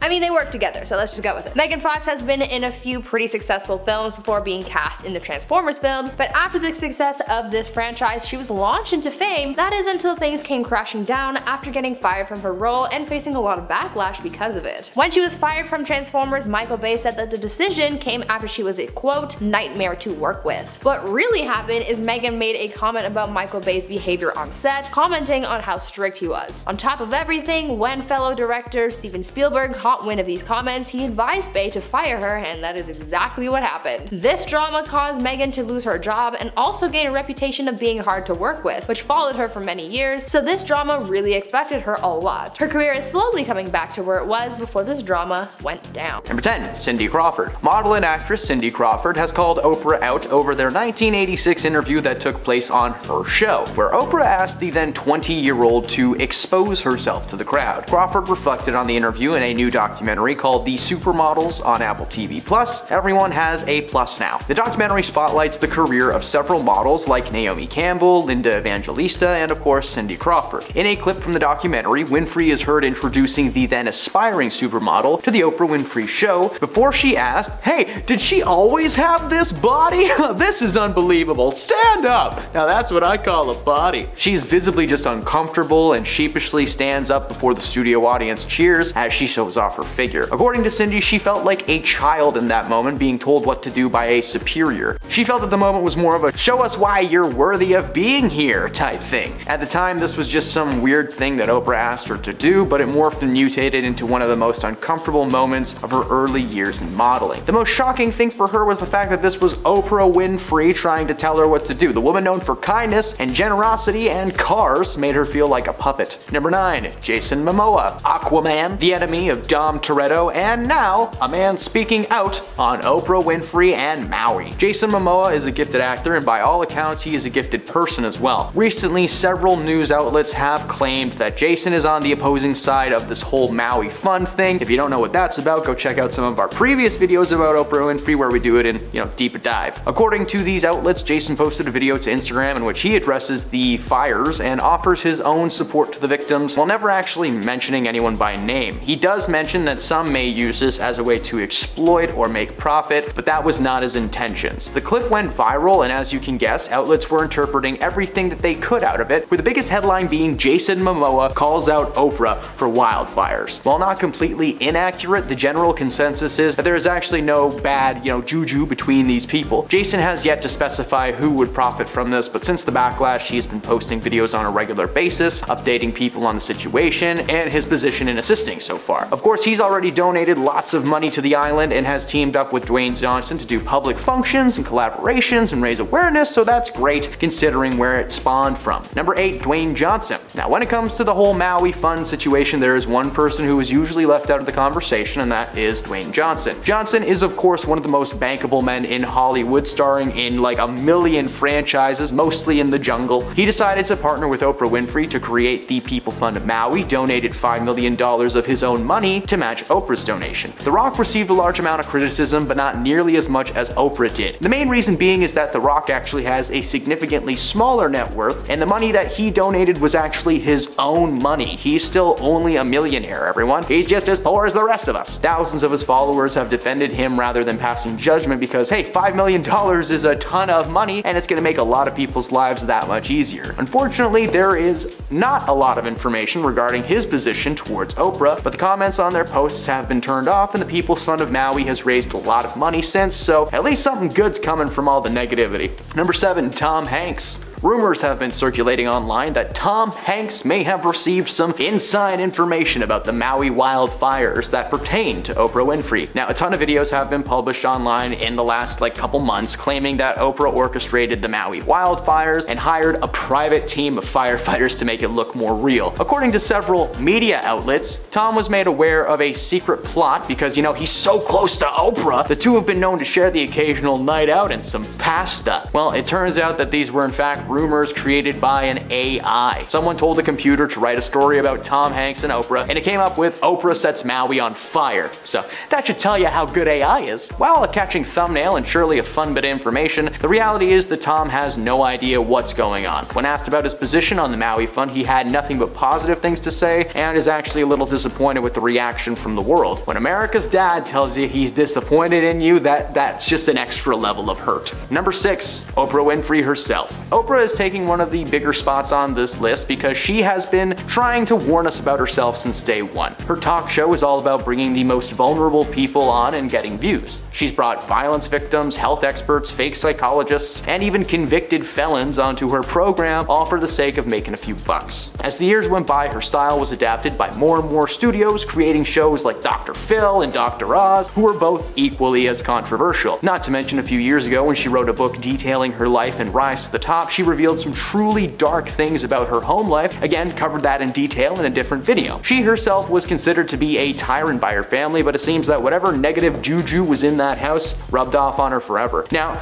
there are actually a pretty limited number of celebrities who warned us about Oprah, because overall most stories are fake that are out there in the world. So let's talk about some lives that have been destroyed by Oprah Winfrey when they actually did go on her show for real. Number 5, a fabricated memoir. Oprah launched her book club in 1996, a reading encouraging segment from her talk show that turned any book that she chose into a bestseller. In September of 2005, she picked A Million Little Pieces, a brutal and painful memoir by James about his years-long struggle with substance control issues. A Million Little Pieces became the best-selling non-fiction book of the year, and Frey was asked to appear on her talk show to discuss the book that Oprah called gut-wrenching. However, the following year, a news outlet ran a very expositive article about Frey after it was discovered that he made up or juiced large portions of his memoir. For example, there is a section of the book that tells the story of Frey surviving a fatal train crash that took the lives of 2 teenagers. He was never on that train, nor did he have any involvement with that situation. Weeks after the article broke, Oprah asked Frey to return to the show, where he faced livid viewers and an even more livid Oprah.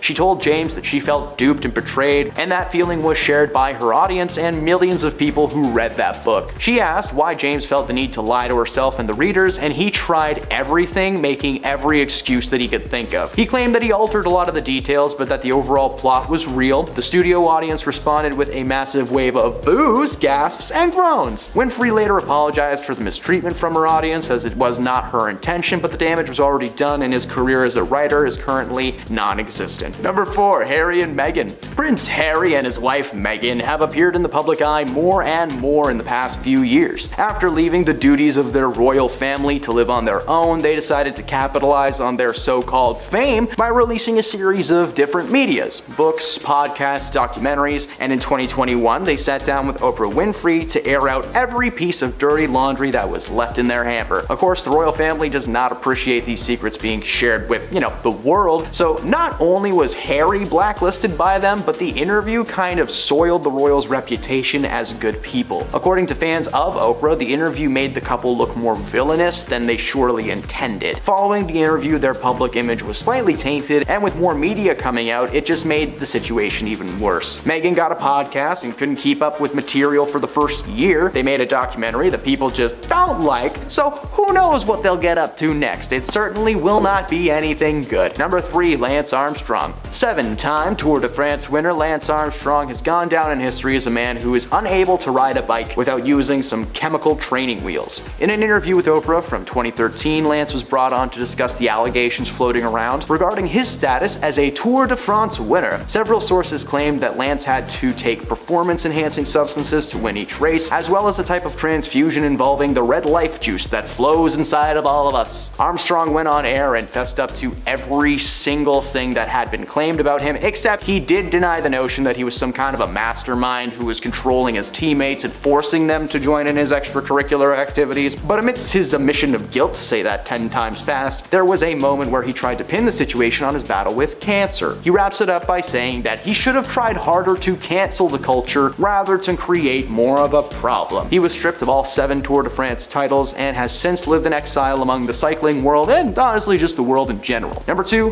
where's the beef? In spring 1996, the United Kingdom apparently experienced an outbreak of bovine spongiform encephalopathy, or mad cow disease, since I can't pronounce that last word properly. According to the FDA, the disease destroys cows' central nervous systems, and if humans eat the infected meat, you get zombies! No, but they can contract a deadly variant called Creutzfeldt-Jakob disease. During the mad cow scare, the Oprah Winfrey Show booked Howard Lyman. The former cattle rancher had adopted a vegetarian lifestyle and went to work for the Humane Society's Eating with Co-Science Animal Welfare campaign, and he appeared on the show to discuss the threat of mad cows to America. He pointed out that feeding the remains of mad cow to infected cattle or other animals could have facilitated the spread, and that such practices were actually pretty common in the US. Oprah was stunned and vowed that she would never eat a burger ever again. It turns out her influence and her millions of viewers were so large that only a few hours after the episode aired, and she declared to never eat a hamburger again, the price of beef plummeted, staying at an all-time low. Like, anyone who had stocks in the beef industry just not good. One Texas rancher lost an estimated $6.7 million and organized a class action lawsuit against Oprah and her show for talking trash about American beef. After a 6-week trial, she won, leaving someone with no farm and out thousands of extra dollars in legal fees. And at number 1, Tom Cruise. Despite this man being in Mission Impossible, he has been in a lot of movies produced by Tom Cruise. You didn't think Hollywood forgot about the Oprah Show, did ya?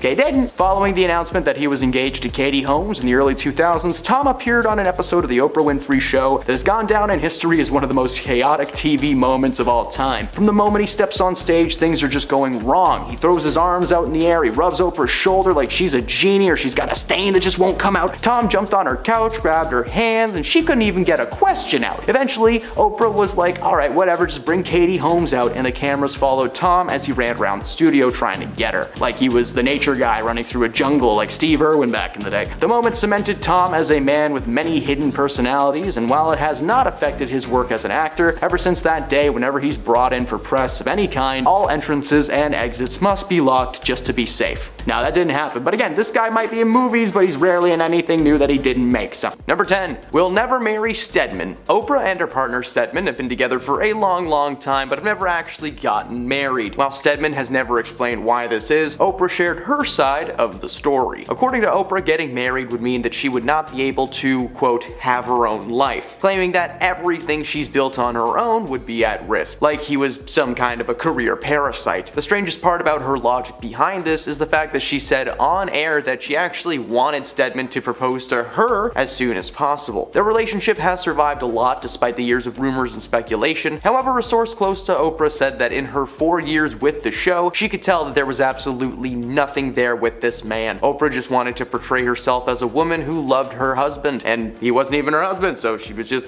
someone who loved her guy. In reality, Stedman probably has a house separate to Oprah, but like 1/5 of the size. Number 9. She's a diva. On air, Oprah is portrayed as this wholesome, sweet lady, but according to her family, there is an unknown side to Oprah hidden from fans for years. According to Barbara, Oprah's stepmother, she is one of the most controlling people that you're ever going to meet in your entire life. She claims that Oprah would not allow them to stay at her house whenever they would try to visit, forcing them to stay in hotels with money out of their own pockets. Barbara also said that Oprah was quick to anger when it came to her staff, with several people being fired over the years left and right. But that's not all. Despite being a billionaire, Barbara allows Oprah to stay at her house when she comes for visits, but apparently Oprah hates every second of that. From the first time she stayed till probably last week, Oprah just complains about her bed sheets that aren't 1,000 threads and that her bath towels aren't big enough. But big bath towels are a luxury, so I get that one. This woman has billions of dollars to do literally anything that she wants, but apparently the only thing she wants to do is make her family feel bad. Number 8.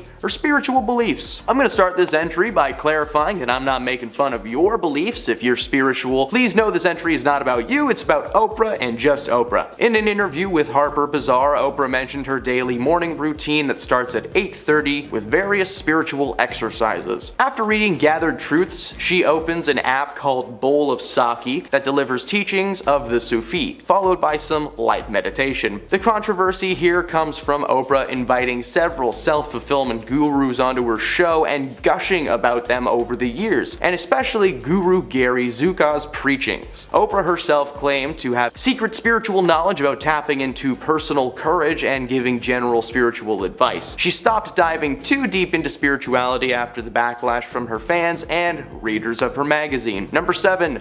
Wild Child. Several books have been published about Oprah over the years. Some of them were from her, some of them were not. In her own book that she wrote herself, she revealed that growing up, she was far from this easy kid to handle. When she was young, she was sent to live with her father Vernon after Oprah was caught stealing from her mom. Despite being an on-screen persona known for charity and kindness, she was actually a menace throughout most of her life, according to her family. As I've mentioned on several lists before this, Oprah's stepmother, and I also said it on this one. As I mentioned just previously on this list, Oprah's stepmother is not allowed to stay at her house, and she's known to be pretty controlling. She admitted to doing some pretty troubling things at a young age, including staging an amnesia bout, where she broke several things in her mom's house and called the police, pretending not to know what happened. Yeah, according to Oprah's mom, she was uncontrollable, ungrateful, and I'm pretty sure after that situation, just a little bit crazy. Number 6. Her buddy, Dr. Phil. Oprah's not just responsible for many hopes and dreams being squashed live on air, but she is also the creator of many talk show celebrities, like health expert Dr. Oz and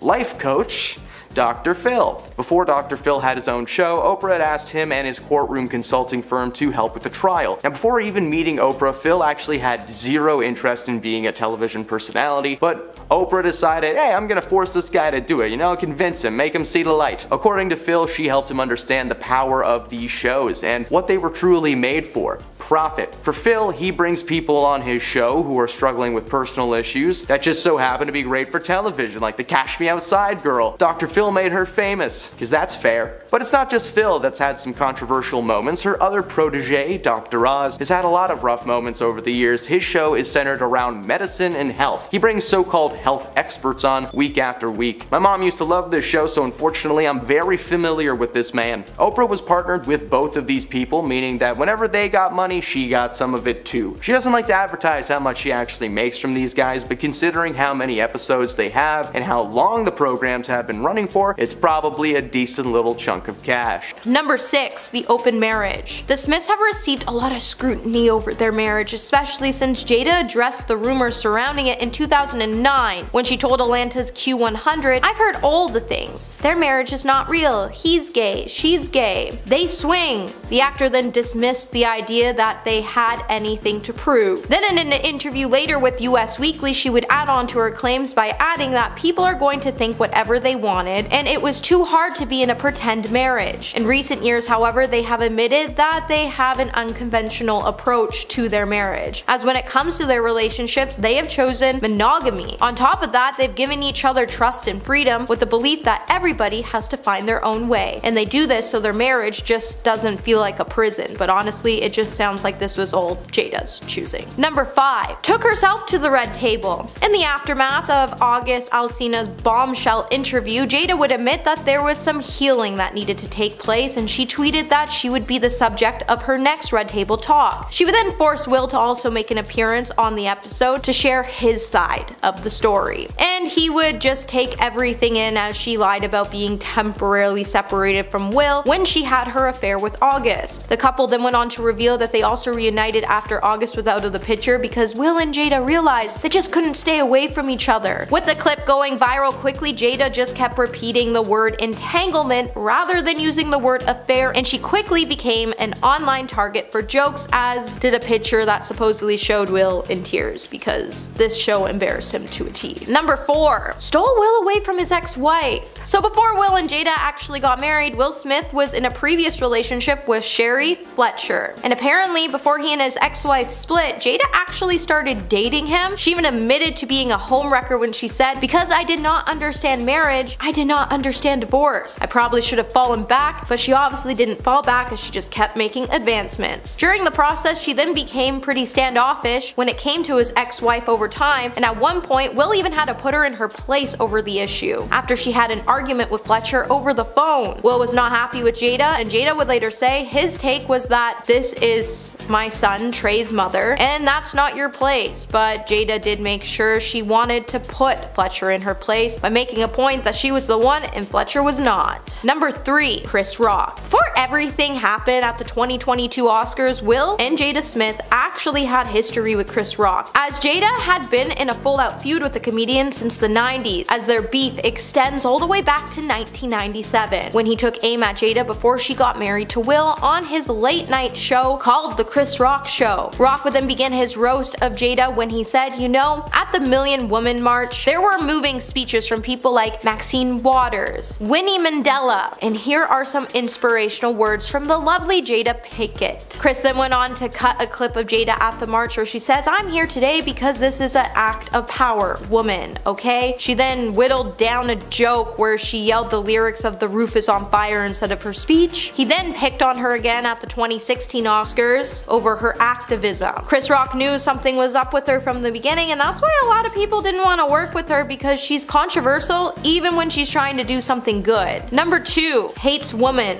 Jada's never been afraid to be vocal, especially when it comes to her Red Table talk show. In one episode, the world saw Jada note that she found it difficult to be interested in having relationships with white people, when she addressed that she was biased when it came to white women, especially if they had blonde hair, mostly because of bullying she was subjected to in school. She then went on to say, "I have to admit, I'm guilty to that to a certain degree because I do have my own biases, specifically to blonde women. Blonde hair on white women triggers me. I've had to catch myself." She then went on to address that she realized her own hypocrisy, as she stated that her past didn't give her the right to put all blonde women in the same category, but she was still going to continue doing it anyways. And coming in number 1 today, we have disrespectful. So when a clip resurfaced, it would show Jada Pinkett Smith's underwhelmed reaction to a surprise birthday party Will Smith planned for 3 years, and the video would have the internet divided. When Jada's 37th birthday was over, Will took it upon himself to throw an extravagant birthday for her 40th birthday party. But when that date finally hit, things didn't go as well as Will was expecting things to go. In fact, her reaction was not ideal, and it made Will hit a low point in his life. Jada then ripped Will apart later on her Red Table talk show when she told the actor she was going through a midlife crisis, and she thought his gesture was just a ridiculous display of his ego. She felt like the party just wasn't for her. Everyone felt like Jada's response was rude and disrespectful, as he treated her like a queen and she really just ended up treating him like a peasant. Starting off our list today at number 10, we have alopecia.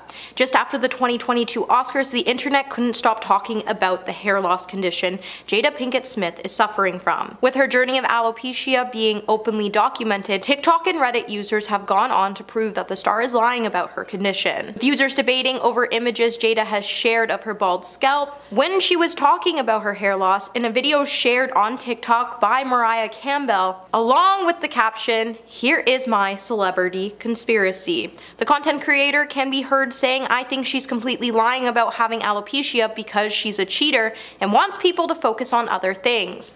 Mariah then went on to say alopecia is patches, smooth patched, where the hair follicles don't grow, and she then started showing images of examples where viewers can see the type of round patches she's talking about. Mariah then went on to show a picture of Jada's head where she pointed out that there's a line on her forehead, which the actress has explained in a previous video to be the result of her condition. Mariah then pointed out this line was most likely caused by cosmetic surgery and not alopecia. Her second argument would then prove that Jada was lying when she pointed out that if Jada had alopecia, she would have circular, bald patches, but she seems to have a lot of hair growth for someone who has alopecia, meaning she forced Will to smack Chris for no reason. Number 9. Racial bias reason. As we've all come to learn from the recent videos, it's that Jada Pinkett Smith hates white women with blonde hair, meaning she hates my very existence, especially now that I'm calling out for all of her lies. While Jada went on to explain her revelation back in 2018, she would sit down to discuss why seeing blonde hair on white women just triggers her, when she admitted to her own biases by saying, I have to admit I'm guilty to that to a certain degree because I do have my own biases, specifically to blonde women. Blonde hair on white women just triggers me. I've had to catch myself. When her mother asked her if there was a specific incident that happened with someone who had blonde hair, the actress tried to claim that throughout her childhood she was teased by white women in regards to her hair and how she looked. But we all know she's just lying about why blonde hair women trigger her, as it's clearly just a sneak diss towards Margot Robbie. Hey my little peaches, are you liking this video so far? If so, don't forget to give it a thumbs up and subscribe to the channel so you never have to miss on what we might just cover next. Coming back to our list at number 8, we have the entanglement. Just after August Alsina came out to expose Jada for having an affair with her husband, Will Smith, Jada Pinkett Smith would soon come out to deny the singer August Alsina's claims that they were in a long-term relationship for years while she was still married to Will. After August spoke publicly about being involved with Jada Pinkett Smith, reps would soon come out with a statement calling the claims absolutely not true. Shortly later, Jada would then head over to her social media accounts to state that there was a lot of pain that needed to be discussed and that she would be taking herself to her famous Facebook watch series, The Red Table Talk. During the conversation, we would learn that the entanglement was in fact true, despite what her representatives led the public to believe in the beginning when Jada admitted to the affair, and when it finally came out, it obviously was all lies, as she also claimed Will never gave the pair his blessing. However, August Alsina has nothing to lose when it comes to his affair, so why would he lie about the issue? Number 7, the Oscar slap. With the infamous Oscar slap being what's been talked about for over a year now, makes us wonder if this incident is ever going to fade away. Probably not. With footage emerging from the Oscars online, it would show Jada Pinkett Smith had a really odd reaction to her husband Will Smith smacking Chris Rock on stage at the Oscars, which suggests that she forced her husband to make a stand for her. When Chris made a joke about Jada playing G.I. Jane because of her bald head, Chris was reportedly unaware of the actress being diagnosed with alopecia. So while we went on to laugh at Chris' joke in the beginning after he saw his wife roll his eyes, things quickly took a sharp turn for the worse. With the event being telecast live, the moment was so intense it didn't show Jada's initial reaction to the slap, or any of the interactions between her and Will beforehand. But now, videos have surfaced online, and in them, Jada can be seen laughing after Will took to the stage to slap Chris before going on to act just as confused as the rest of the audience, which proves Jada is shady and manipulative. Number 6, relationship with Tupac. For years now, Jada has been lying to the public about how serious her relationship was with Tupac. And honestly, it's gone a little too far as she keeps running her mouth with imaginary stories of the late rapper that make no sense. And it's gotten to the point she's even made her children believe that she would be happier if Tupac was still alive, as Willow even once wrote to the late rapper when she was 11 years old claiming so. With Jada and Tupac's relationship dating all the way back to the 80s when the two attended the same college, Jada has constantly stated that her relationship with Tupac has been strictly platonic, but then she tends to make her presence known whenever he starts to trend again online, which suggests that Tupac was more than just a friend.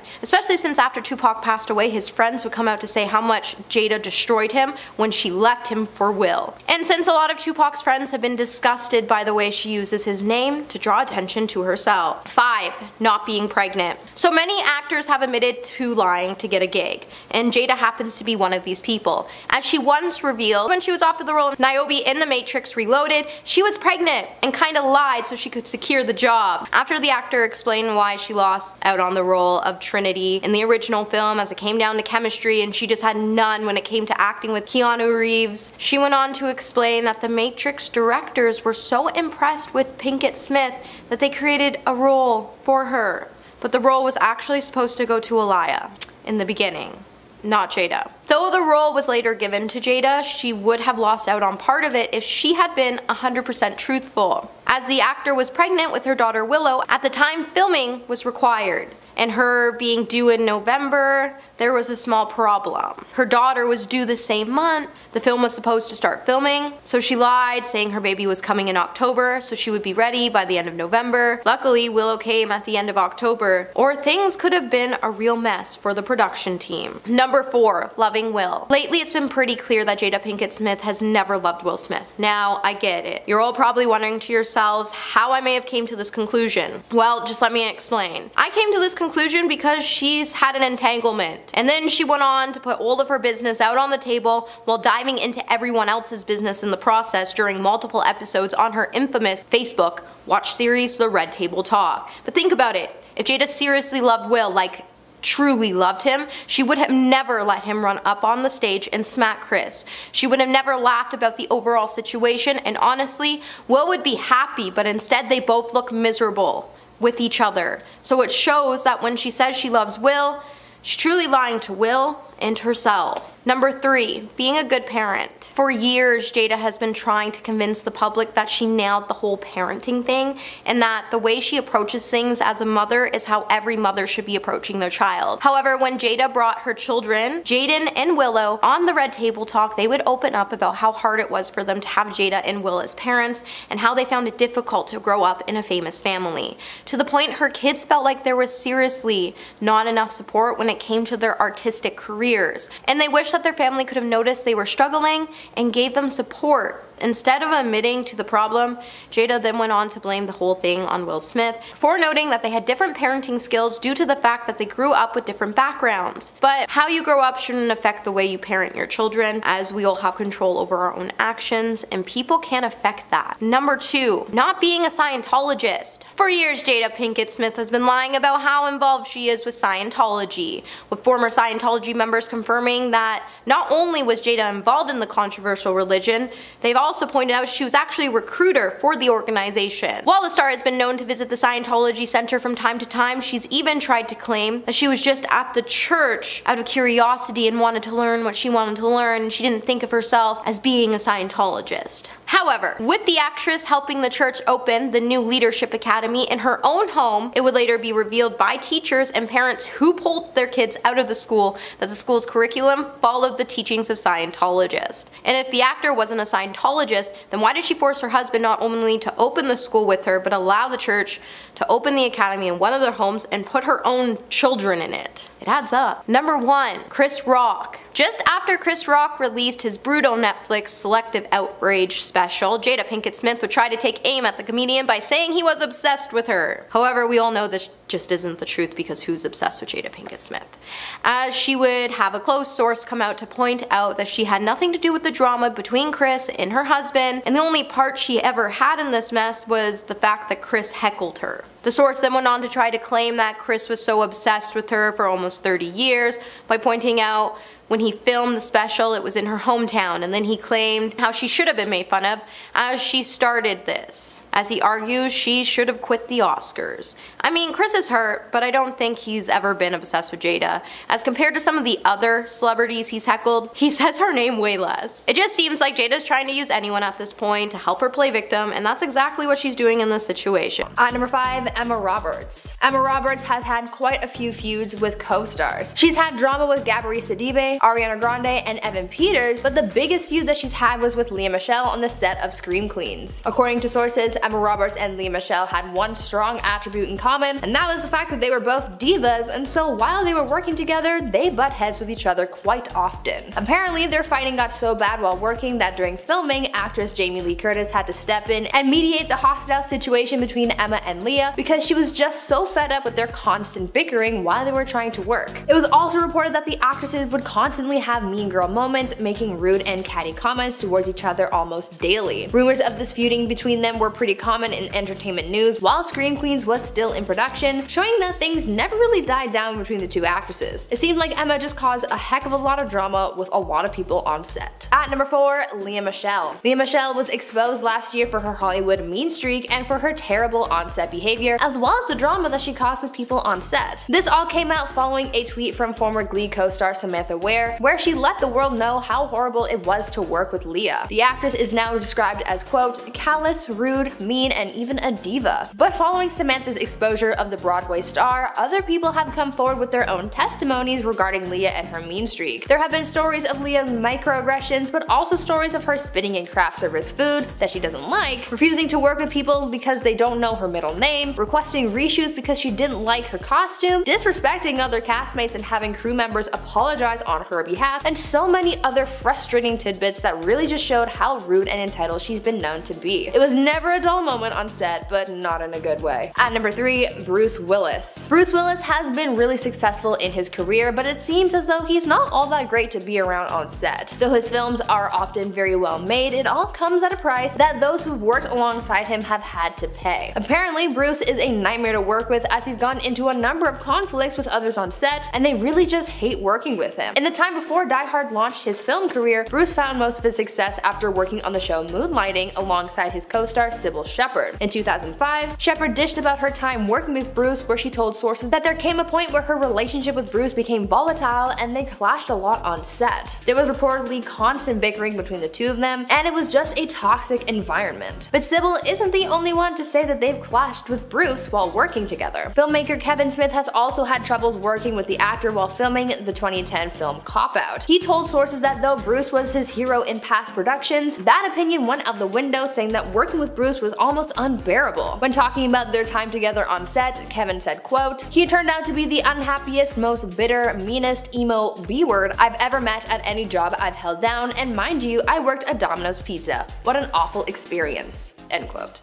At number 2, Shia LaBeouf. Shia LaBeouf has really been going through it in Hollywood. He kind of has a bad reputation now because of the conflicts he's been in, the latest of which got him fired from a movie. Because of his bad attitude and clashes on set, the actor was fired by Olivia Wilde from the upcoming film Don't Worry Darling. It was announced in late fall last year that Harry Styles would be replacing Shia in the film, and now we know that it was due to Shia's alleged bad behavior, as people have cited that Shia is, quote, not an easy guy to work with. It was alleged that there was some kind of conflict between him and Olivia Wilde as well, and so because of that and the fact that other cast and crew members didn't like working with him, Shia was let go. Getting fired is always a negative, but in Hollywood, when your work involves relationships with others and having connections, having a bad experience that was enough to get you fired can ultimately burn that bridge and result in you having less and less connections in the industry, therefore having less and less opportunities to find work. Bottom line, starting drama at work is not good. And finally, at number 1, Mike Myers. Having things not go your way can certainly cause you to have a bad attitude about things, but that doesn't necessarily mean that you need to take your feelings out on others. When Mike Myers was filming the 2003 live-action version of The Cat in the Hat, that is exactly what he did. Because he was so cheesed that he had to do this movie, he started drama with just about everyone he worked with. After the success of Austin Powers, Mike was set to star in some more comedy films, but before that was all carried out, the actor and the studio got into some debates and there was some legal trouble, and it caused some drama. Both sides ended up reaching an agreement, and it obligated Mike to star in the Cat in the Hat movie. He never wanted to sign up for that, and he really made it known how badly he did not want to be there, because according to people who worked with him on set during filming of the Cat in the Hat, Mike was very rude and dismissive, and he refused to talk to anyone. He became a hermit and a diva apparently, and this whole experience and the subsequent film were all so bad that Dr. Seuss's widow said that she would never allow Hollywood to make another movie based on Seuss's books again. He really wanted everyone to feel the same displeasure he was feeling about the film, but that certainly wasn't fair to the other people who worked so hard to bring it to life. At number 10, Kaylee Cuoco and Johnny Galecki.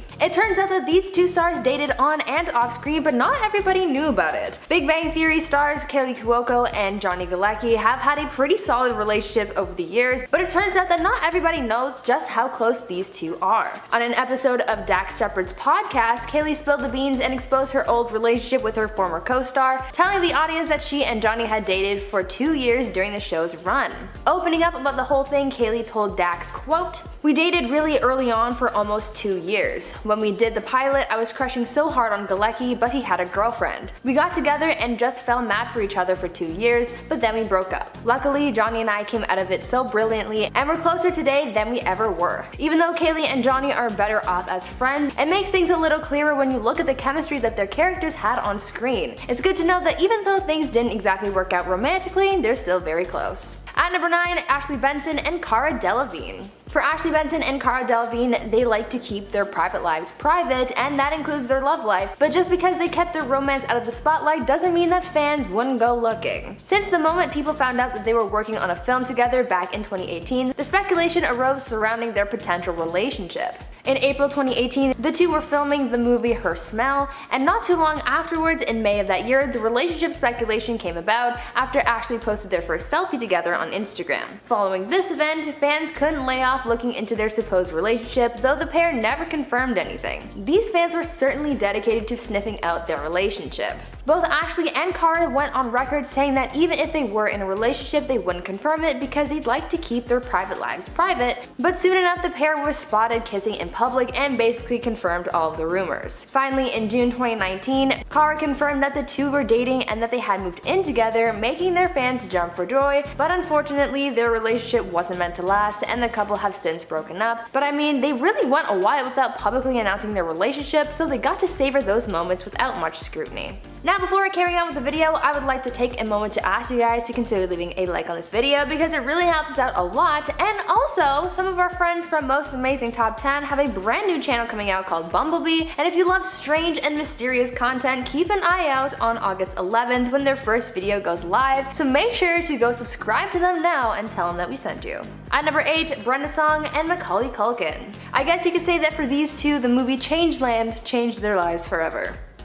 But I'll take my leave. Former Disney Channel star Brenda Song and former child actor Macaulay Culkin got together after working on the film Changeland after being introduced by Seth Green, and from that point on, it's been the two of them against the world. Their relationship is public knowledge now, but that wasn't the case at the beginning of their relationship because they kept their personal lives to themselves. Rumors of their relationship only started swirling in 2017, but they never publicly addressed it until 2019. Between that time, when people would ask about the rumor that they were seeing each other, they would basically respond with the good old no comment response. Once they officially went public with their relationship, that's when we got to find out the juicy details regarding their pets, what they like about each other, and how in love they are. To make things even cuter, Brenda and Macaulay recently welcomed their first child in April of this year.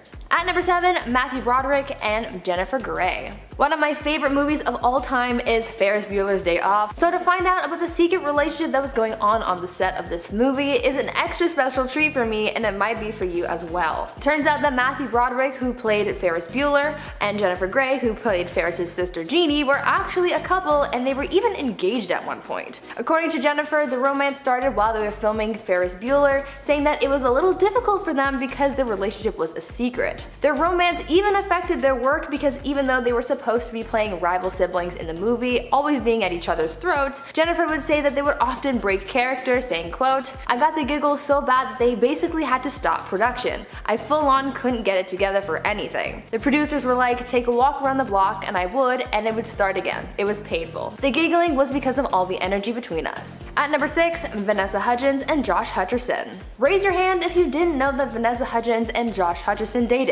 Don't be shy, it's okay if you didn't know, because apparently a lot of people didn't. Turns out that Josh and Vanessa dated sometime around 2011. Now, we don't have much information about their relationship because it was kept so hush-hush, but what we do know is that it happened, and then it happened while they were filming the movie Journey 2. The two met on set of the film and hit it off from there, but their relationship was pretty short-lived. The public only found out that they had briefly dated when the two of them were doing press for Journey 2, and someone asked how long they'd been dating. There's a video of the cringy revelation that they had dated and broken up already, but because I like you guys, I will spare you that agony. But if you want to go watch it on your own time, after this video of course, just don't say I didn't warn you.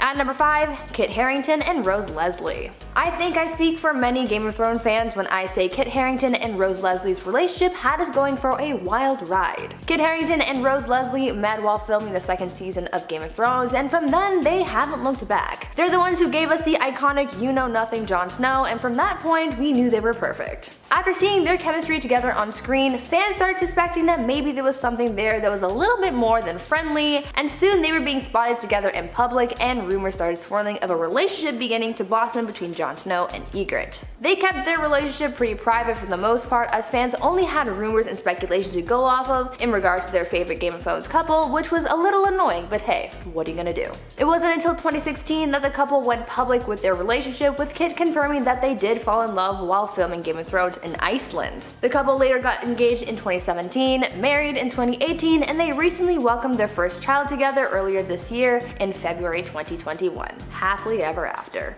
At number 4, Nina Dobrev and Ian Somerhalder. When The Vampire Diaries was still on TV, that was a weird time for all of us. At least for us angsty teens with way too many feelings. A lot of us got way too invested in the show and with the actors, so when Nina Dobrev and Ian Somerhalder started dating, it's no wonder they wanted to keep it private. These two actors reportedly started dating while working on the show in 2010, and they were able to keep it pretty much under wraps for about a year. The couple dated for 3 years, but they kept that first year completely to themselves. They were one of those couples who were able to turn their on-screen chemistry into a real relationship and remain friends after they broke up. Fans of the show were obsessed with Nina and Ian's relationships, so much so that the couple won an award for favorite on-screen chemistry. In 2012, there was a rumor circulating that they had gotten engaged, and though they denied that, fans still remained skeptical, though it didn't matter in the end since they ended up breaking up. They still remain on good terms, and apparently Nina is good friends with Ian's wife, so it all worked out in the end.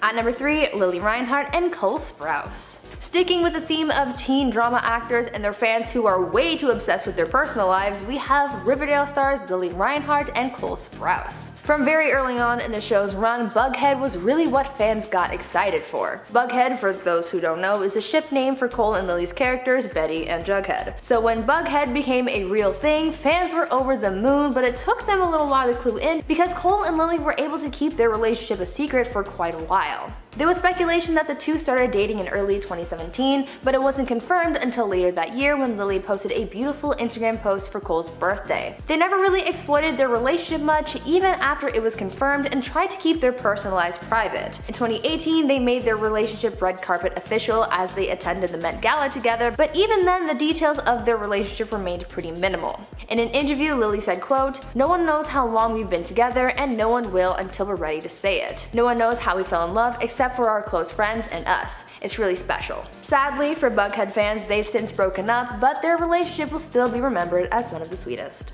At number 2, Alexis Bledel and Jared Padalecki. There's nothing better than finding out some juicy secrets about one of your favorite shows years later. That's what fans of Gilmore Girls experienced when they found out that there had been a secret romance that went undetected between Alexis Bledel and Jared Padalecki. It turns out that though they were love interests on the show, their chemistry bled into real life and they had dated while filming the show. But this secret was kept until 9 years after the show ended. Nearly a decade later, and fans of the show finally get to know what was going on behind the scenes. Don't know why they kept it a secret for so long, but hey, at least it's out now.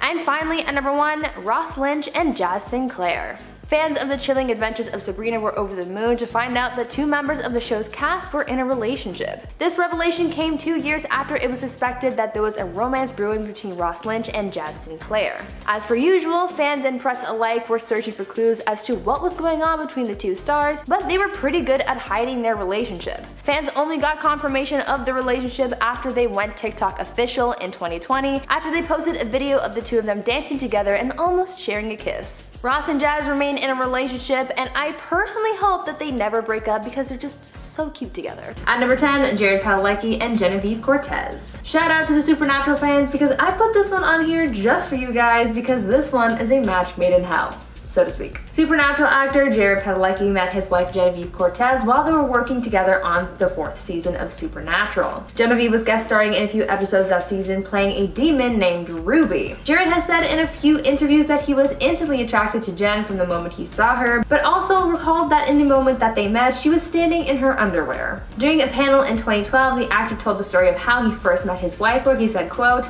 "I was a single dude and she was a pretty girl in her underwear on the first day of set. I was very excited to meet her. Meanwhile, I think she was like, who is this long-haired a-hole who think he can talk to me while I'm reading a book? I interrupted her while she was reading a book and I think she was kind of fussy about it.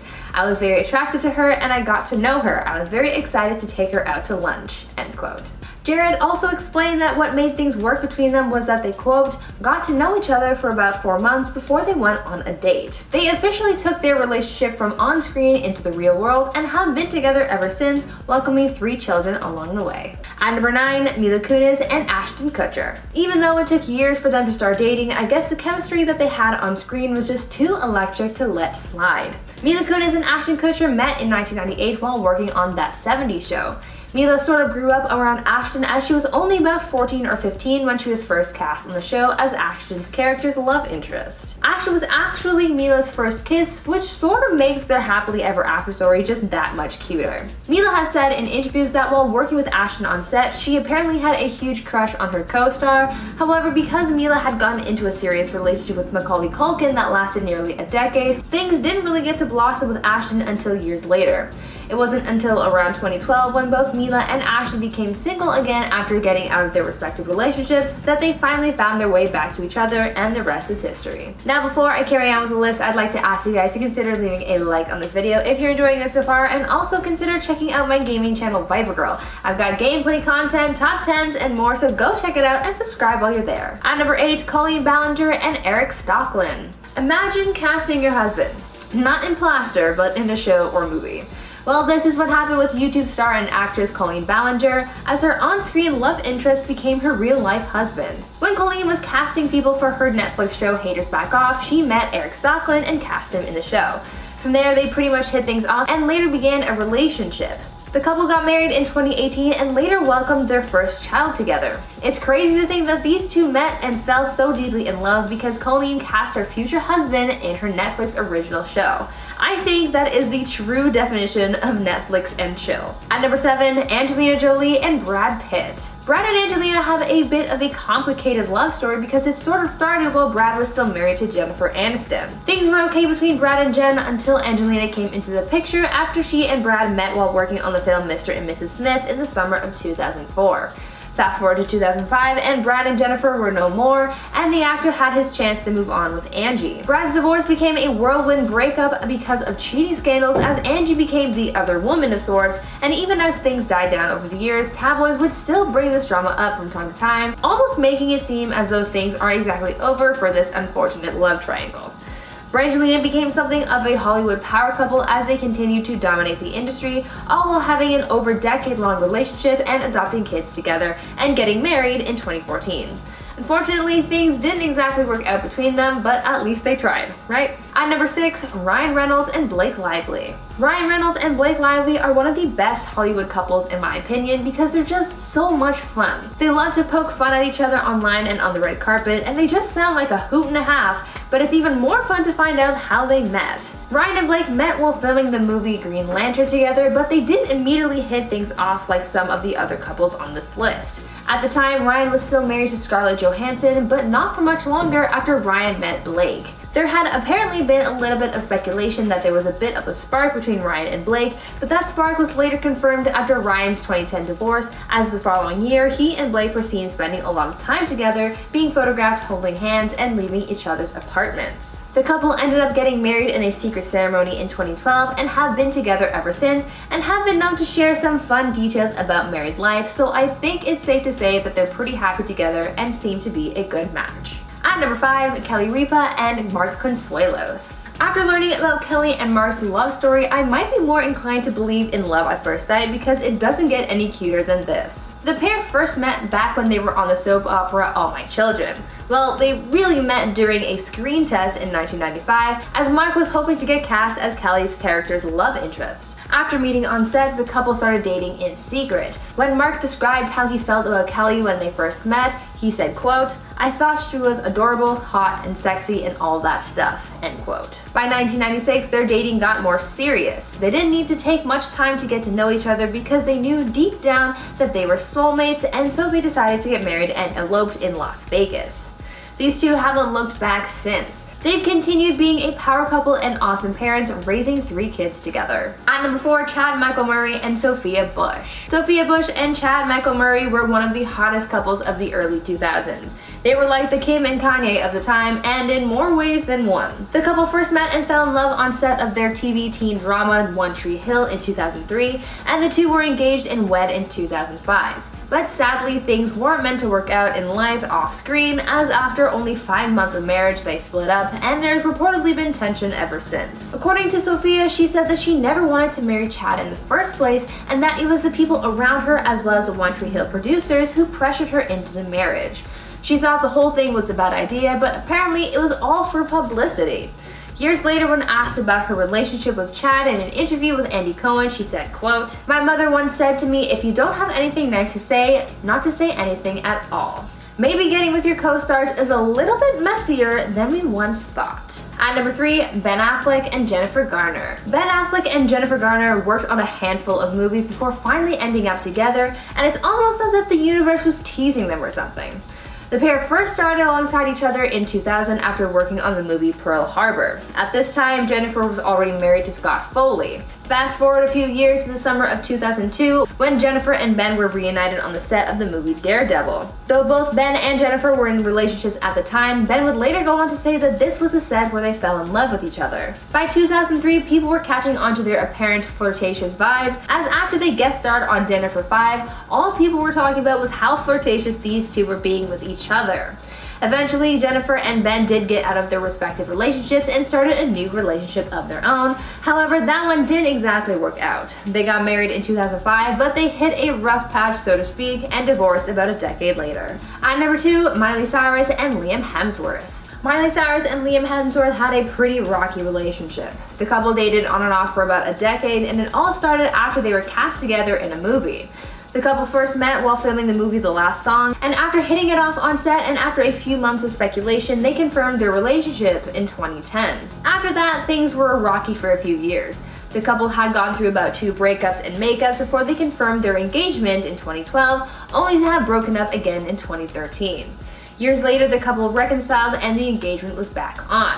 From then, they faced plenty of challenging moments together, from tabloid reports to their house burning down during the California wildfires in 2018. They finally tied the knot at a private wedding ceremony in December of 2018, but their marriage was short-lived, as in August 2019, their breakup was confirmed and they soon filed for divorce, and it was finalized in early 2020. They had a long decade of ups and downs together, but some fans still hold out hope that this isn't the last they will see of this couple, hoping that it isn't their last song.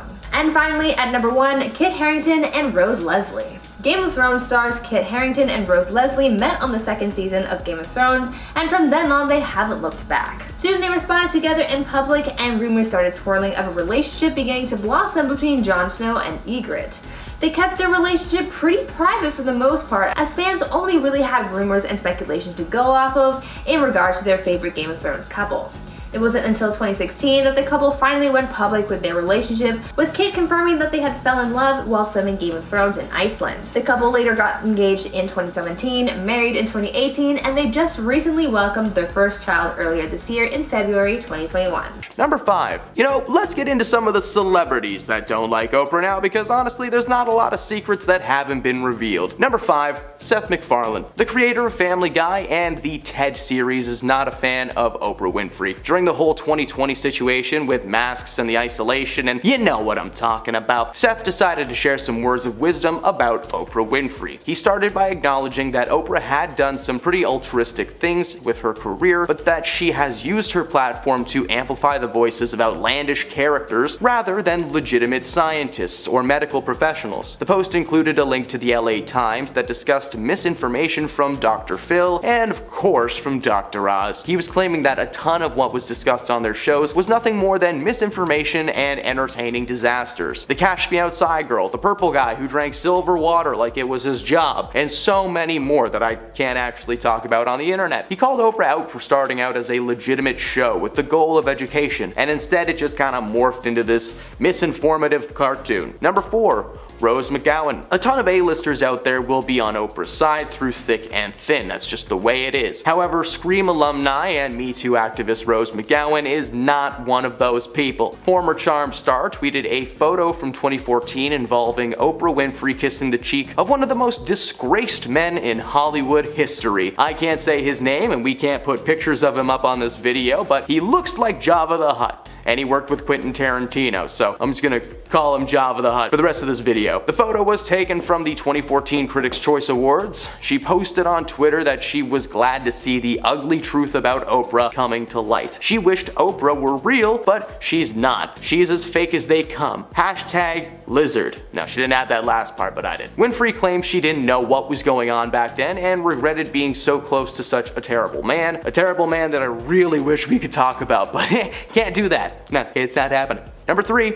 Kid Rock. Kid has never been shy about his opinions on anything, especially when it comes to Oprah. A while back, Kid Rock was escorted out of his own steakhouse in Nashville, Tennessee for ranting about Oprah in a no-no juice-fueled tirade. He told TMZ that his PR team actually tried to get him on Oprah at one point, and Oprah's team just wanted Kid to write down 5 reasons why he loved Oprah's show. That was it. And he said F that and threw that offer out the window. Over the following years and to this day, he's tweeted his opinions and feelings about Oprah, with the big summary being that he just kinda doesn't vibe with her. Literally saying that he could not explain why. Maybe it was just because he didn't believe she was nice or charitable, but he was certain that she was secretly a menace, and look where we are now. Number 2, Mel Gibson. Alright, there's been a ton of misinformation spread across the internet since this whole Oprah thing has gone down. For a while, people believed that Jason Momoa and Tom Hanks had inside information on Oprah and that it needed to be shared with the world, but that was all a lie and neither of those people ever actually said a word about Oprah. Another celebrity brought into this mix is Mel Gibson. This man is fueled by controversy, so it's understandable. For the past few weeks, clips and comments have been making their way across the globe, alleging that Mel Gibson has this inside scoop on Oprah's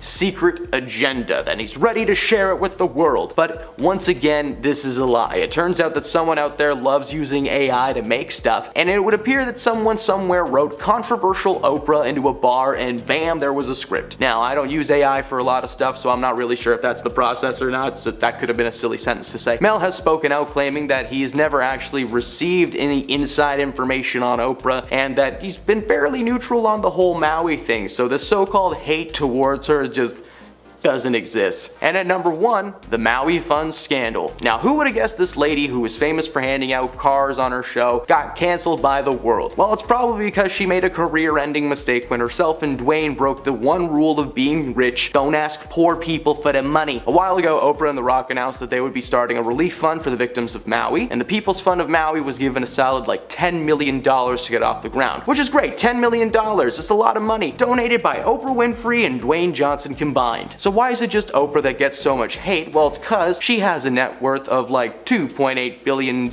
which is a lot of money. The world is collectively furious at Oprah for having the audacity to ask working class citizens for charity when most people can barely afford to put food on their table. Not to mention, the $5 million that Oprah actually put into the fund, it turns out was taxed money, so it's not actually her money. She was just like, oh, that's nice, I'm just gonna put this in here for now. The Rock and Oprah donated $5 million each, which is great, but again, $5 million to Oprah is like $500 to us. It's not a lot. Oprah addressed all the hate online, telling the Daily Mail that she's just disappointed in the reaction from the world. No one is focusing on the good things and the people of Maui. Instead, the world is just mad that she asked them to give her a nickel. Number 10, an advocate for Maui. Oprah has been claiming to be many things since this Maui backlash thing has started: a good boss, a charitable woman, and an advocate for the island of Maui. By starting this fund and donating her spare millions, she's made her mark in the public as a woman who cares.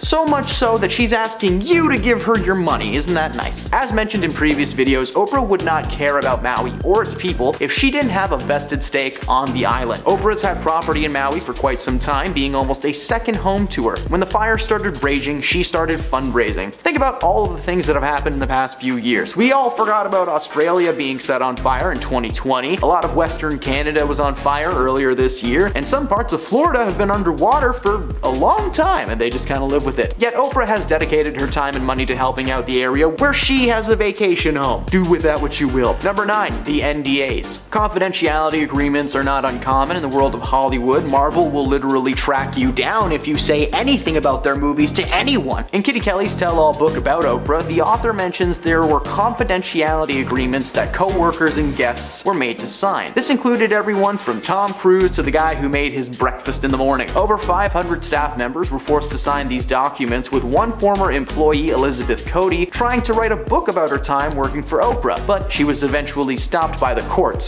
still being tied to the agreement. The NDAs were not meant to be a way to just keep show secrets safe, but any and all of Oprah's secrets as well. According to Elizabeth, the document was signed by almost everybody in Oprah's life, and she may have had this brand of sweetness and kindness, but that it was just not how she was. Elizabeth felt that she was in Oprah's pocket after she signed the paperwork. In 2010, there was even a lawsuit filed against Oprah and her company from a training performance center that was claiming that they were fired for violating the terms of her agreement, but all they did was just advertise that they were doing stuff for her show, so I'm not sure what's wrong there. Number 8. Diva. On air, Oprah is portrayed as this wholesome, sweet lady, but according to her stepmother, there's actually this unknown side to Oprah, hidden from fans for years. According to Barbara, Oprah is one of the most controlling people that you're ever gonna meet. She claims that Oprah does not allow herself and her husband to stay at Oprah's home whenever they try to visit, which means that they have to stay in hotels with money out of their own pockets. Barbara also said that Oprah was very quick to anger when it came to her staff especially, with a lot of people being fired over the years left and right for the littlest things. But that's not all. Despite being a billionaire, Barbara allows Oprah to stay at her home when she visits, which she just complains about the entire time. The first time she ever stayed there, Oprah allegedly complained that her bed sheets weren't 1,000 threads and that her bath towel wasn't big enough, but that's fair. This woman has billions of dollars to do literally anything she wants, and what she wants to do is make her family feel like a burden to the world. Number 7. Controversial beliefs. Oprah has had plenty of controversial people onto her show, from so-called medical experts to psychologists to celebrities. Whatever's good for TV, it's good for Oprah. One particular incident that caused a ton of backlash for Oprah was when she did an interview with Suzanne Summers. She was brought onto the show to share her beauty secrets on how she was able to look so young. According to Summers, this treatment that she does on a regular basis would help people. She claimed that she rubs estrogen cream into her skin on one arm and smears progesterone into the other arm. Progesterone is just a fancy way of saying steroids. She also claimed that she took 60 supplements and vitamins a day, 40 in the morning and 20 before bed. What really stirred the pot was that this woman claimed to be a health expert and self-help author, but surprise, surprise, doctor, she was not. Medical experts started bashing Oprah, claiming that this type of extreme hormone therapy was actually the cause of several diseases and illnesses, like cancer. Despite Suzanne's claims that her specially made non-FDA approved bioidenticals were natural and safe, they were actually just synthetic conventional hormones that you could buy from a pharmacy. A little label smacked on the front. Oprah did everything in her power to sell this idea to her audience, believing 100% that these methods were useful, even claiming to have used the methods to make herself feel incredible. So Oprah would rather risk her audience getting cancer than telling them the truth. Solid. Number 6. The free cars. Who could forget Oprah's famous words? You get a car, you get a car, everybody got a car. The moment was historical on her series and was parodied time and time again, and it still does to this day. However, what a lot of people do not know is that it wasn't as simple as here's some car keys, go have fun. That would be insane. No, when someone gives you anything on television, especially if it's free, there's a catch. For Oprah's audience, the catch was that if they wanted to drive away in their brand new car, they'd have to pay over $7,000 in taxes first. While Oprah Studio would cover the sales tax and registration for the cars, their audience members were given a choice to either pay $7 grand and take the car, or just simply keep that cash instead. The famous moment she shouted this on the show featured 11 real teachers who were, according to Oprah, in desperate need of a new car. They, along with the audience members, received keys in a box on camera that Oprah claimed to be for their new cars. Everything has a catch though, even now. For someone who was known for being charitable and generous, the word free really does mean something different to Oprah. Number 5. The fabricated memoirs. This is a time when Oprah kind of ruined someone's life when she brought them onto her show. Oprah launched her book club in 1996, a reading encouraging segment from her talk show that turned any book that she chose into a bestseller. In September 2005, Winfrey picked A Million Little Pieces, a brutal and painful memoir by James Frett about his years-long struggle with substance control issues. A Million Little Pieces became the best-selling nonfiction book of that year, and Frey was asked to appear on her talk show to discuss discuss the book that Oprah called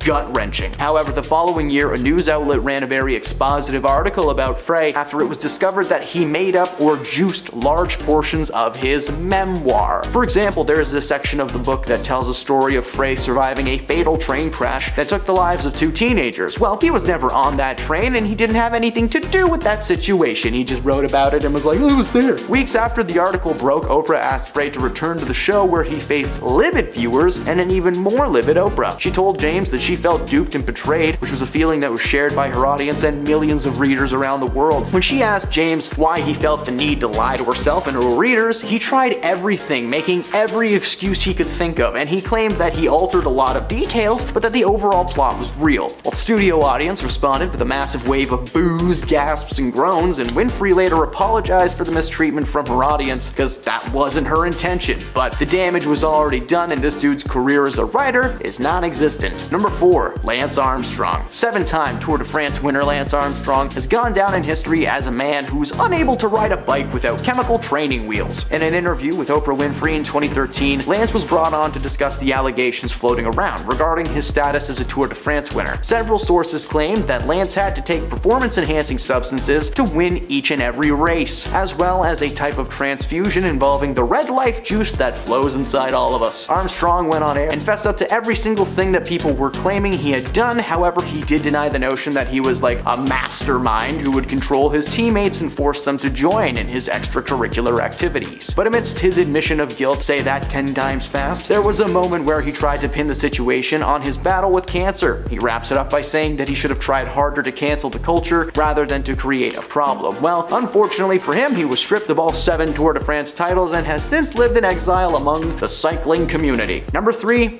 Where's the beef? In spring of 1996, the United Kingdom apparently experienced an outbreak of bovine spongiform encephalopathy, or mad cow disease, since I can't pronounce that last word. According to the FDA, the disease destroys cows' central nervous system, and if humans eat the infected meat, you get zombies that can't No, you can contract a deadly variant called Creutzfeldt-Jakob disease, probably named after the first dude who got the disease. During the mad cow scare, the Oprah Winfrey Show booked Howard Lyman. The former cattle rancher had adopted a vegetarian lifestyle, and he went to work for the Humane Society's Eating with Co-Science Animal Welfare campaign, and he appeared on the show to discuss the threat of mad cows to America. He pointed out that feeding the remains of mad cow to infected cattle or other animals could have facilitated the spread, and that a lot of that was happening in the US right then and there. Oprah was stunned and vowed that she would never eat another burger ever again. Well, it turns out her influence and her millions of viewers were so large that only a few hours after the episode aired and she declared that she wasn't eating hamburgers ever again, the price of beef stock plummeted, staying at an all-time low for 2 months. In fact, one Texas rancher lost an estimated $6.7 million and organized a class action lawsuit against Oprah and her show for talking trash about beef. After a 6-week trial, she won, leaving one dude with no farm and out hundreds of thousands of dollars in legal fees. Number 2. Trespasser. So,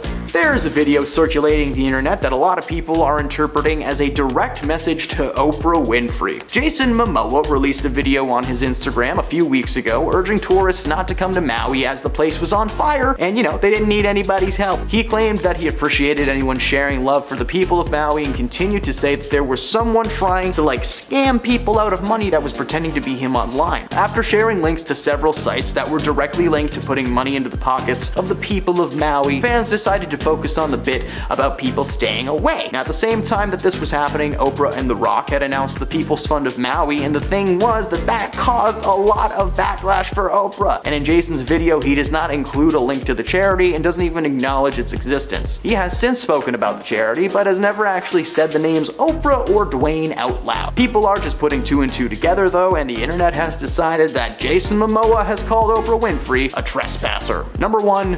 Whoopi Goldberg. In author Kitty Kelly's unauthorized Oprah biography, Kelly claims that Whoopi Goldberg became a persona non grata, or an unwelcome person in Oprah's life, after Whoopi was nominated for an Oscar for her role in The Color Purple. The book noted that following the honor, the comedian never appeared on Oprah's show again and was noticeably shunned from her 2006 Legends Ball. It wasn't until Oprah invited the entire cast of The Color Purple onto the show that the so-called feud was addressed. It turns out that Oprah had actually ran into Whoopi at Tyler Perry's party sometime after the 2006 snub. Goldberg confronted Oprah, leading to a hilariously adorable moment where Oprah asked why Whoopi was mad at her, to which Whoopi was like, "I'm not mad at you, I thought you were mad at me, what's going on here?" They mutually agreed that they really should have just picked up the phone a long time ago and figured the whole thing out and settled the dispute.